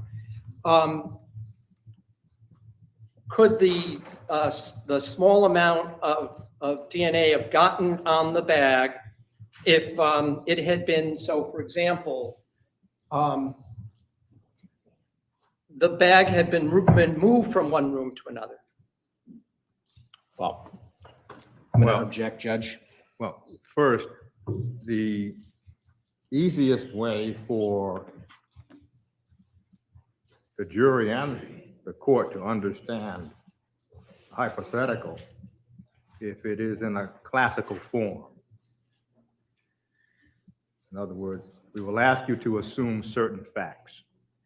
And then those facts are laid out as they have already come into evidence. And then there are additional facts that now give form to the hypothetical. But a one-question hypothetical is not in the form that this court sees as of value to the jury in making a determination. The whole scenario would have to be set out according to the code. Right. And the classical approach to hypothetical. Would assume for a minute that a person took a garbage bag out of a roll, pulled one out, and then used their hand to Just gonna- prevent the next one from being pulled out? I object, Your Honor. There's no foundation for this hypothetical. Well, this is not a hypothetical, as the court hears it. No. it's Then just- the terms were used, assume for a moment, but this does not sound like a hypothetical. This is just simply an opinion about a certain scenario. And I would just add, Your Honor, my objection on relevance grounds is there is no foundation for this particular assumption. Well, again, that can be left to redirect examination, and the court will overrule the objection. Again, if you start with what Mr. McGinnis had given an assumption, if a person were to pull a garbage bag out of a roll and put their hand to prevent the next one from pulling out, so you pull it off one, would that scenario be consistent with leaving some DNA on the next bag? If your bare hand is coming in contact with an item, yes, it's possible that you can leave DNA behind. By the way, did you do any comparison, the DNA profile of Ms. Troconis's daughter? No, there is no daughter submitted to the lab. Did you do any testing with regard in comparison with regard to Mr. Troconis's mother? No. Would the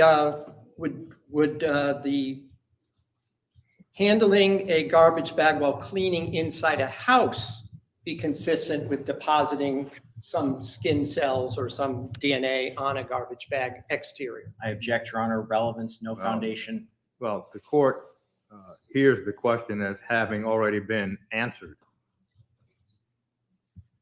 through the first opinion given by Ms. Maydell, that if one bag was pulled from the box and another bag was held in the box by one of the subject's digits, could that possibly leave a DNA sample on that second bag? This is simply another scenario concerning how DNA can be deposited. The court is going to allow it. However, the court has already heard the evidence as to how DNA could be deposited, and the jury has already heard, on a bag coming from a box containing garbage bag. The court will allow the question overruled. Sorry, can you repeat the question? Which scenario was this? I have to say, could I ask that it be replayed? I forgot my question, I'm sorry.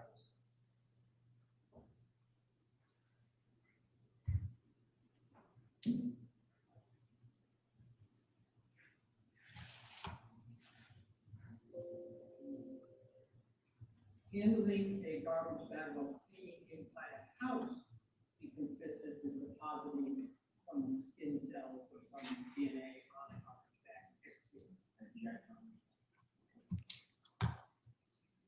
Again, same answer if you're, oh, Hold on, are you ready? sorry. Oh, yes. Oh, I'm sorry. Same answer if your bare hand comes in contact with the object or item, there's a chance that you could leave some of your DNA or skin cells behind, yes. And if you place cleaning supplies or even wipes or paper towel inside a bag by holding the neck of it or a portion of it with your hand, put something inside, would that be consistent with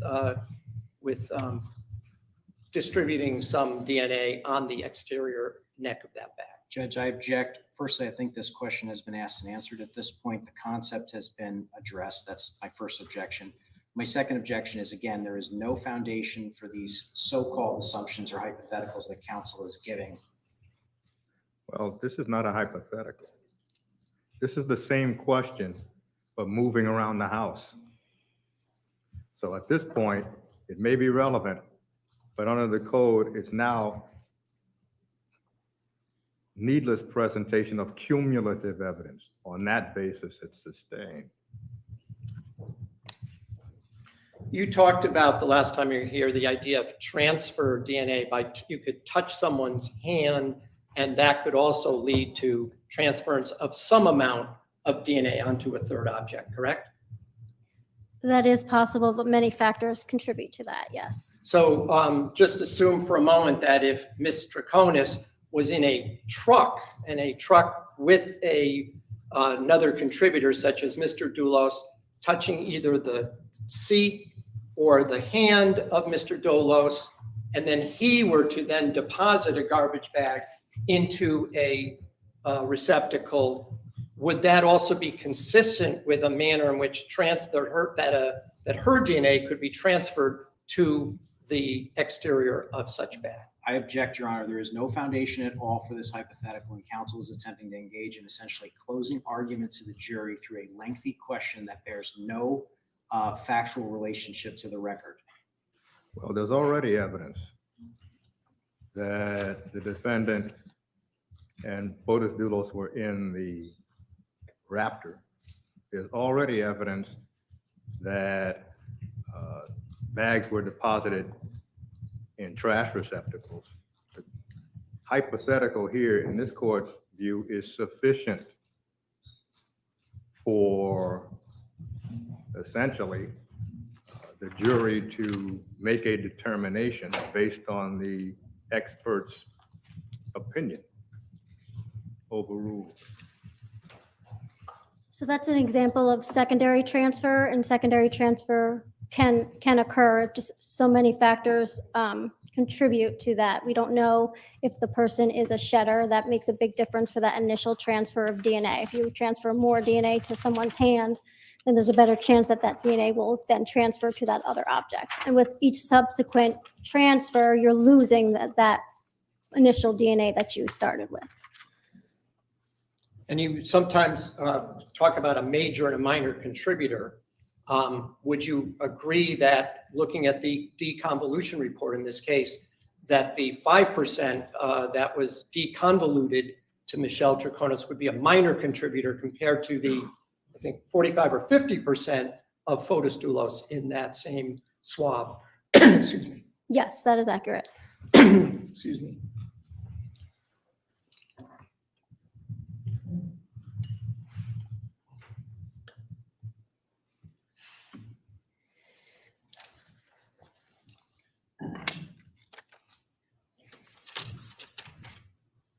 I want to shift gears and talk a little bit about mitochondrial DNA.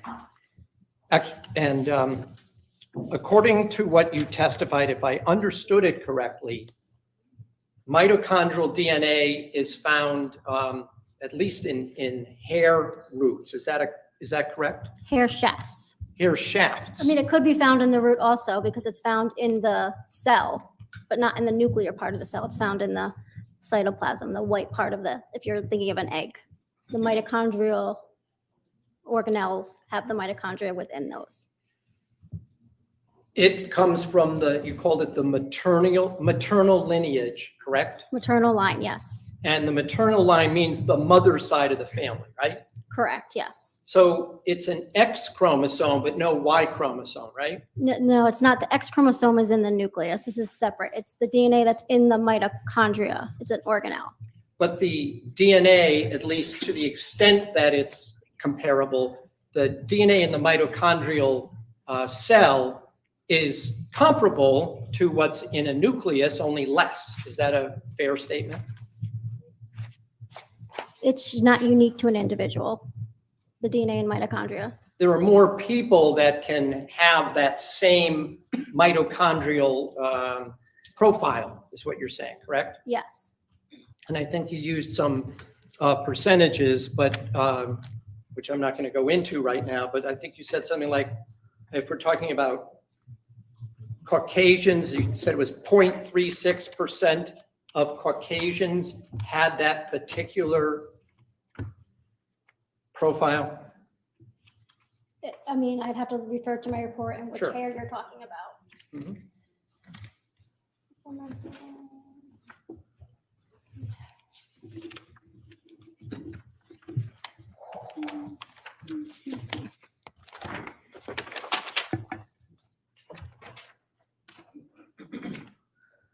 So which hair are you talking about? 88-1-1S2-1. Yes, in the Caucasian population, I wouldn't expect to see this profile. I would expect to see this profile in 0.36% of the Caucasian population. So that's 0.36, right? Mm-hmm. That's a yes? Yes, sorry. Okay. So less than 1%. Yes, You tested, and this is a hair that the report showed was found on a green and yellow scrubbing sponge, correct? I'd have to refer back to the parent item, what 88 is, 88-1-1S2.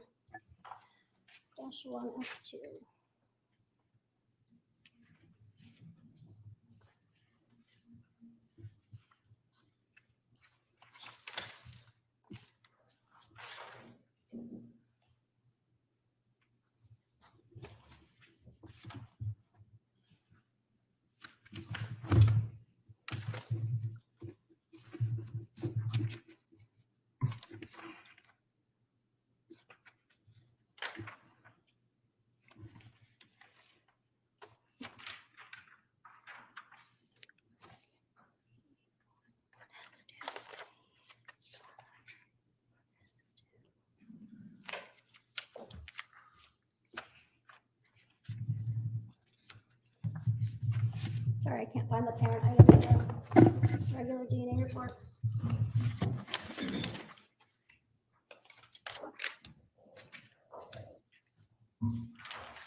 Try looking at, oh, that's not it.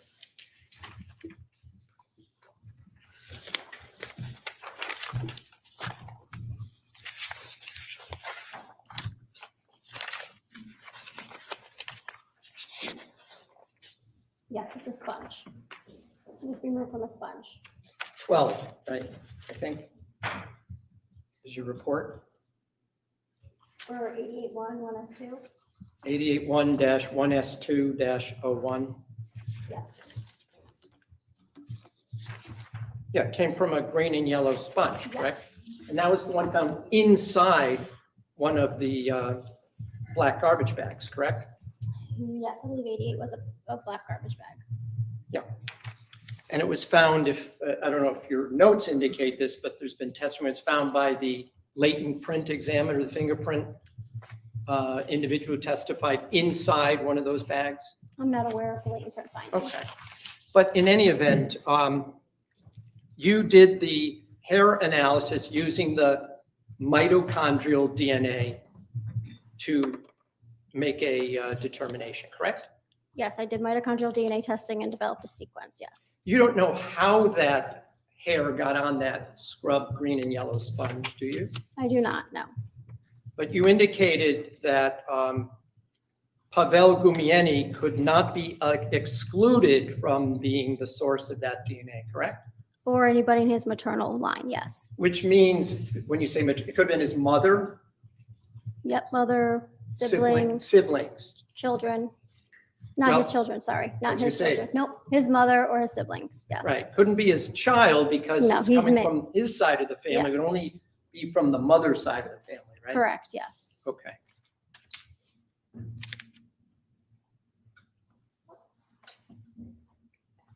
And you indicated, as I understand it, that the full mitochondrial profile, DNA profile for Pavel Gumieni was the same as that of the hair that was on that yellow and green sponge, right? Correct, yes.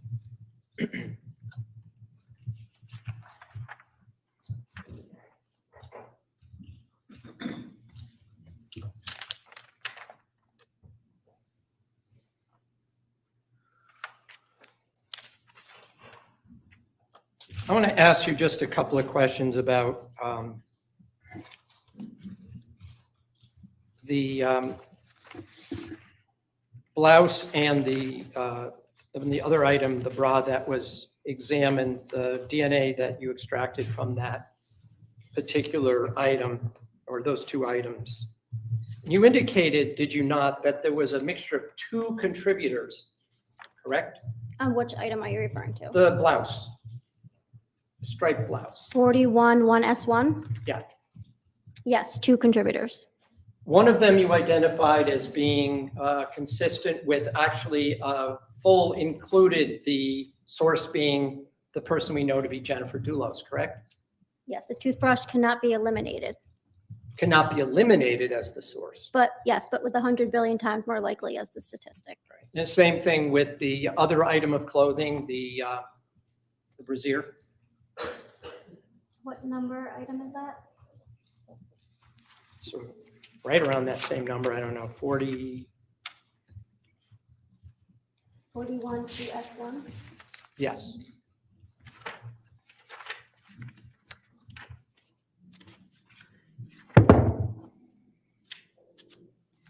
That was a portion of British brown stain from the bra, and that was a mixture of 2 contributors. Also two contributors. Yes, And one of them being the person whose profile was obtained from the toothbrush, correct? correct, And that would yes. be Jennifer Dulos as we know it, Yes, you know the name, right? yes. Did you test to determine who the second contributor was on these items? I believe everybody that was compared was eliminated, but I have Was to, excluded, eliminated as being the source, right? as being a contributor. Did you ever determine who that second contributor to those items was? Not from any more, no more knowns were submitted, no. Did you ever were you ever asked to compare it to an individual by the name of Kent Mawini? No, I did not have his known submitted to the lab. I just have a moment.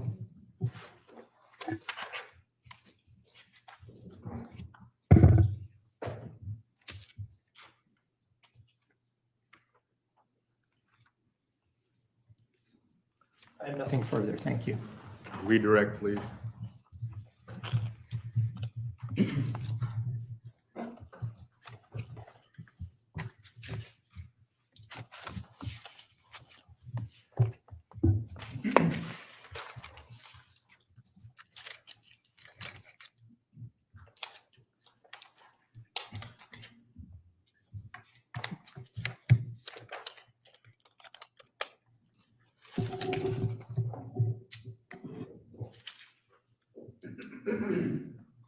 Ms. Madell, you were asked questions on cross-examination about 88-3S7. Do you recall those questions?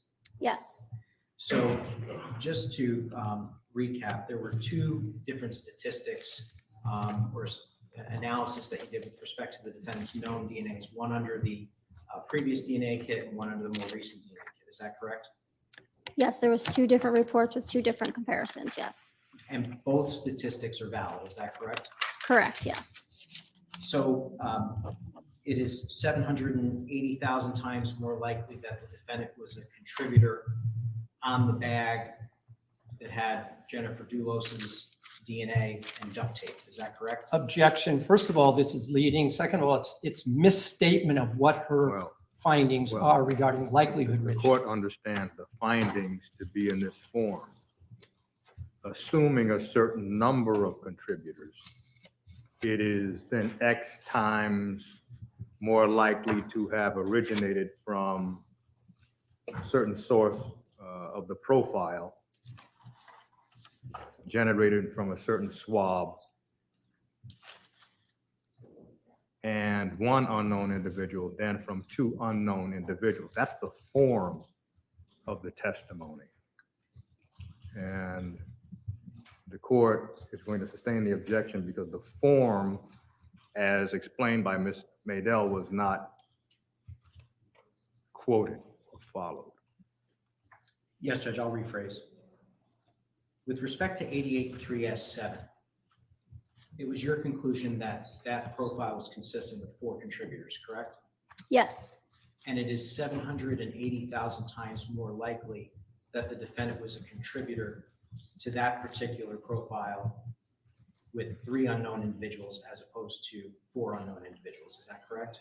That is correct. Yes. And that bag had Jennifer Dulos's DNA and duct tape on the inside. Isn't that correct? I would have to go back to see that duct tape was collected from that parent item.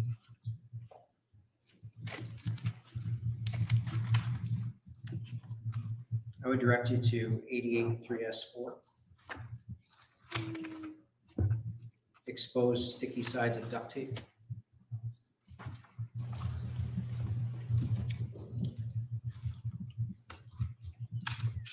Yes, so that would have been inside parent item 88.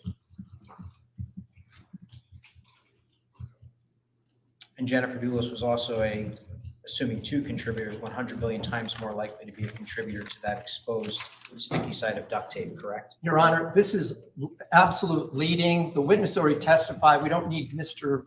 McGinnis to repeating the answers. He can ask regular questions. Well, the cross-examination covered these essentially likelihood ratios. So the objection is overruled.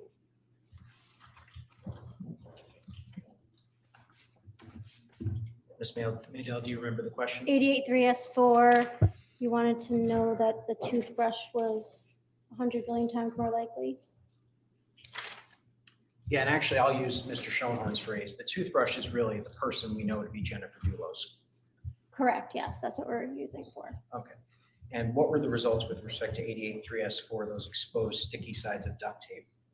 Yeah, that was 2 contributors, and 100 billion times more likely that it originated from the toothbrush Jennifer Dulos and one unknown individual than two unknown individuals. Incidentally, you were asked on cross-examination by Attorney Schoenhorn about the amount of DNA that was found on 88-3S7. In your experience doing this for, I think, over 20 years now, if I'm not mistaken, is it uncommon to have such small amounts of DNA? No, we can develop DNA profiles or partial DNA profiles from very little amount of DNA with our new sensitive kits. So no, having 20, 30 picograms, we can develop some DNA profiles, yes. And just for the jury's benefit, simply because a particular profile has a small amount of DNA, does that mean that the person who is likely to be a contributor to that profile didn't actually touch it? Yeah, I can't tell how the DNA got there. All I can do is process the sample, develop the DNA profile, and then make comparisons to the known to see if the types are present in that evidentiary profile. I can never say how that DNA or when that DNA got on that item.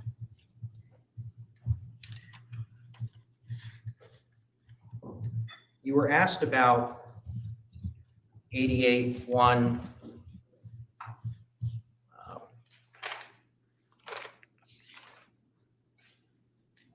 1S2, 88-1-1S2, The which hair. was a hair found on a sponge. Do you recall that? Yes. And you were asked on cross-examination about whether or not Pavel Gumieni could be eliminated as the source of that particular hair. Do you recall those questions?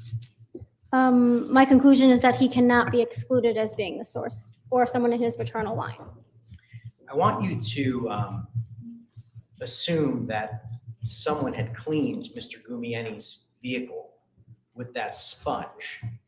Is it possible that a hair from Mr. Gumieni, being that it's his vehicle, could have ended up on that sponge? Objection, again, it's the same objection Mr. McGinnis made. There is no evidence that anyone cleaned his truck with that sponge. So there is not a basis for making that assumption or hypothetical or Well, foundation.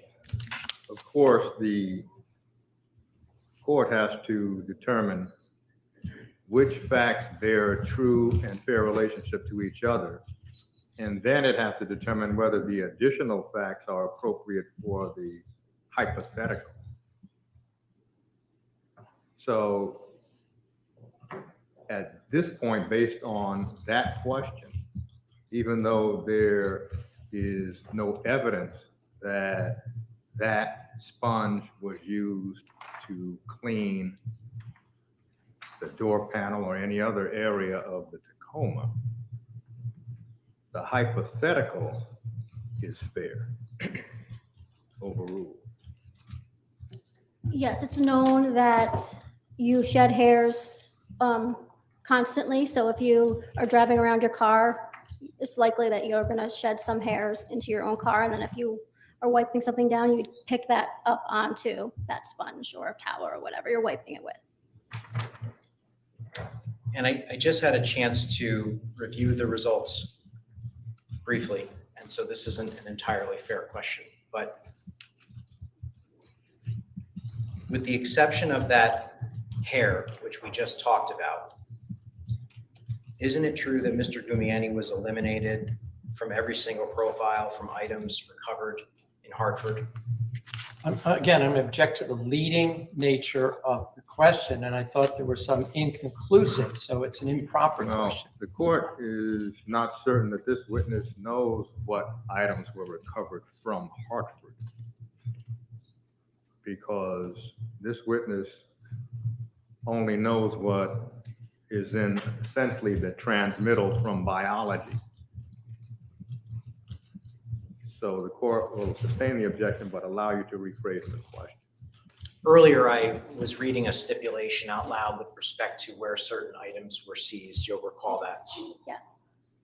And there were certain items that were read out loud from the stipulation that were recovered in Hartford. And my question is with respect to those items, and I guess I can 50, 51, 54, 61, 62, 52, 53, 55, 88, 40, 41,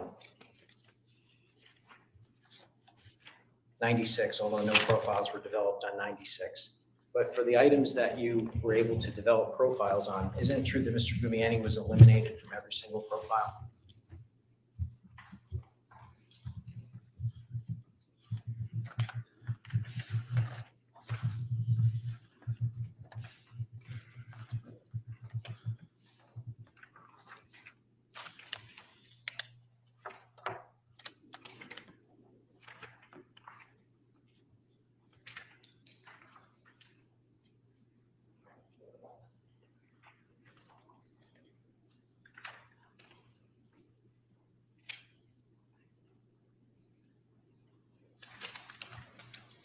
There's eliminations or inconclusive, but no positive associations.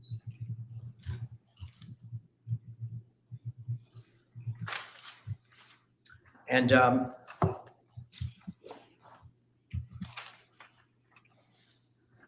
you were asked about item 86S1 by Attorney Schoenhorn. That was the swabbing of the cutting taken from the Tacoma. Do you recall those questions? Yes. And you were asked on cross-examination whether or not any confirmatory blood testing had been done on that particular swabbing. I believe you indicated no, correct? Correct. Could you just indicate to the jury why no confirmatory testing was done in that particular case? Well, I wasn't the one to examine the evidence, but for protocol purposes, since it came in labeled KM positive, we wouldn't repeat that screening test. And if the sample appeared to be limited, you wouldn't want to consume any of that sample and have a chance of taking away some of the DNA that we maybe developed from that profile by using it to just confirm that it's human blood. And I think, as Attorney Schoenhorn pointed out on cross-examination, some of these DNA samples can actually be incredibly small. Is that correct? Yes, incredibly small. And so each time you do a test on it, it actually destroys some of that potential profile, correct? Or remove some of that sample that you would have for DNA if you use it for a different test, yes.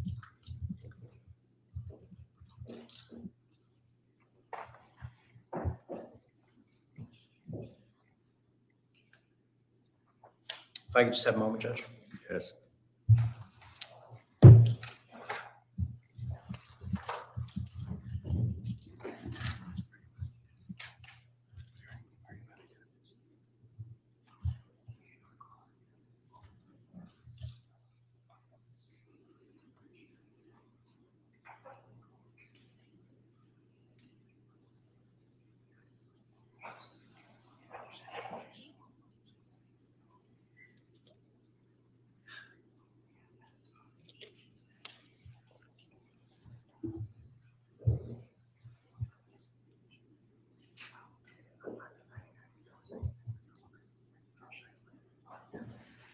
Nothing further, Judge.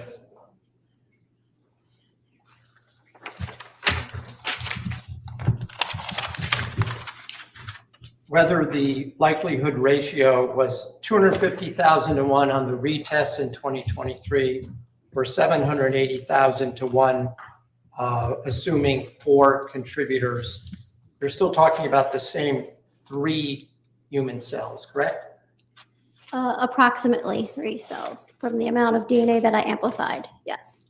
And I didn't ask you anything about the tape on 88-3S4, did I? Well, that's not cross-examination. Was there any findings with regard to 3S4 that Ms. Troconis' DNA could not be excluded? Or was she eliminated? 88-3S4? Yeah, 88-3S4. That was asked by Mr. McGinnis.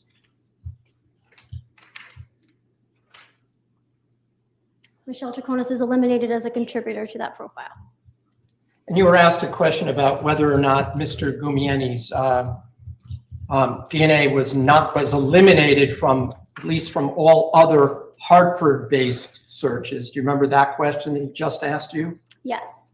But it was inconclusive as to whether or not his DNA was on a doorknob down in New Canaan. Isn't that Just correct? subject, Judge. It's outside the scope. Outside of the scope of staying.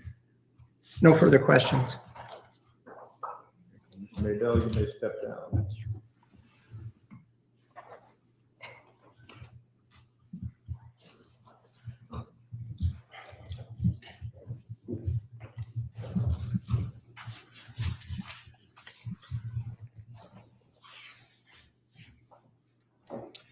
Judge, may we approach? Yes.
Follow media about the case. Have a good evening.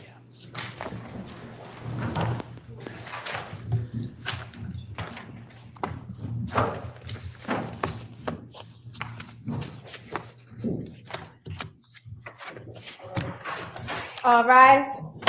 This honorable Superior Court now stands adjourned until tomorrow at 10 a.m.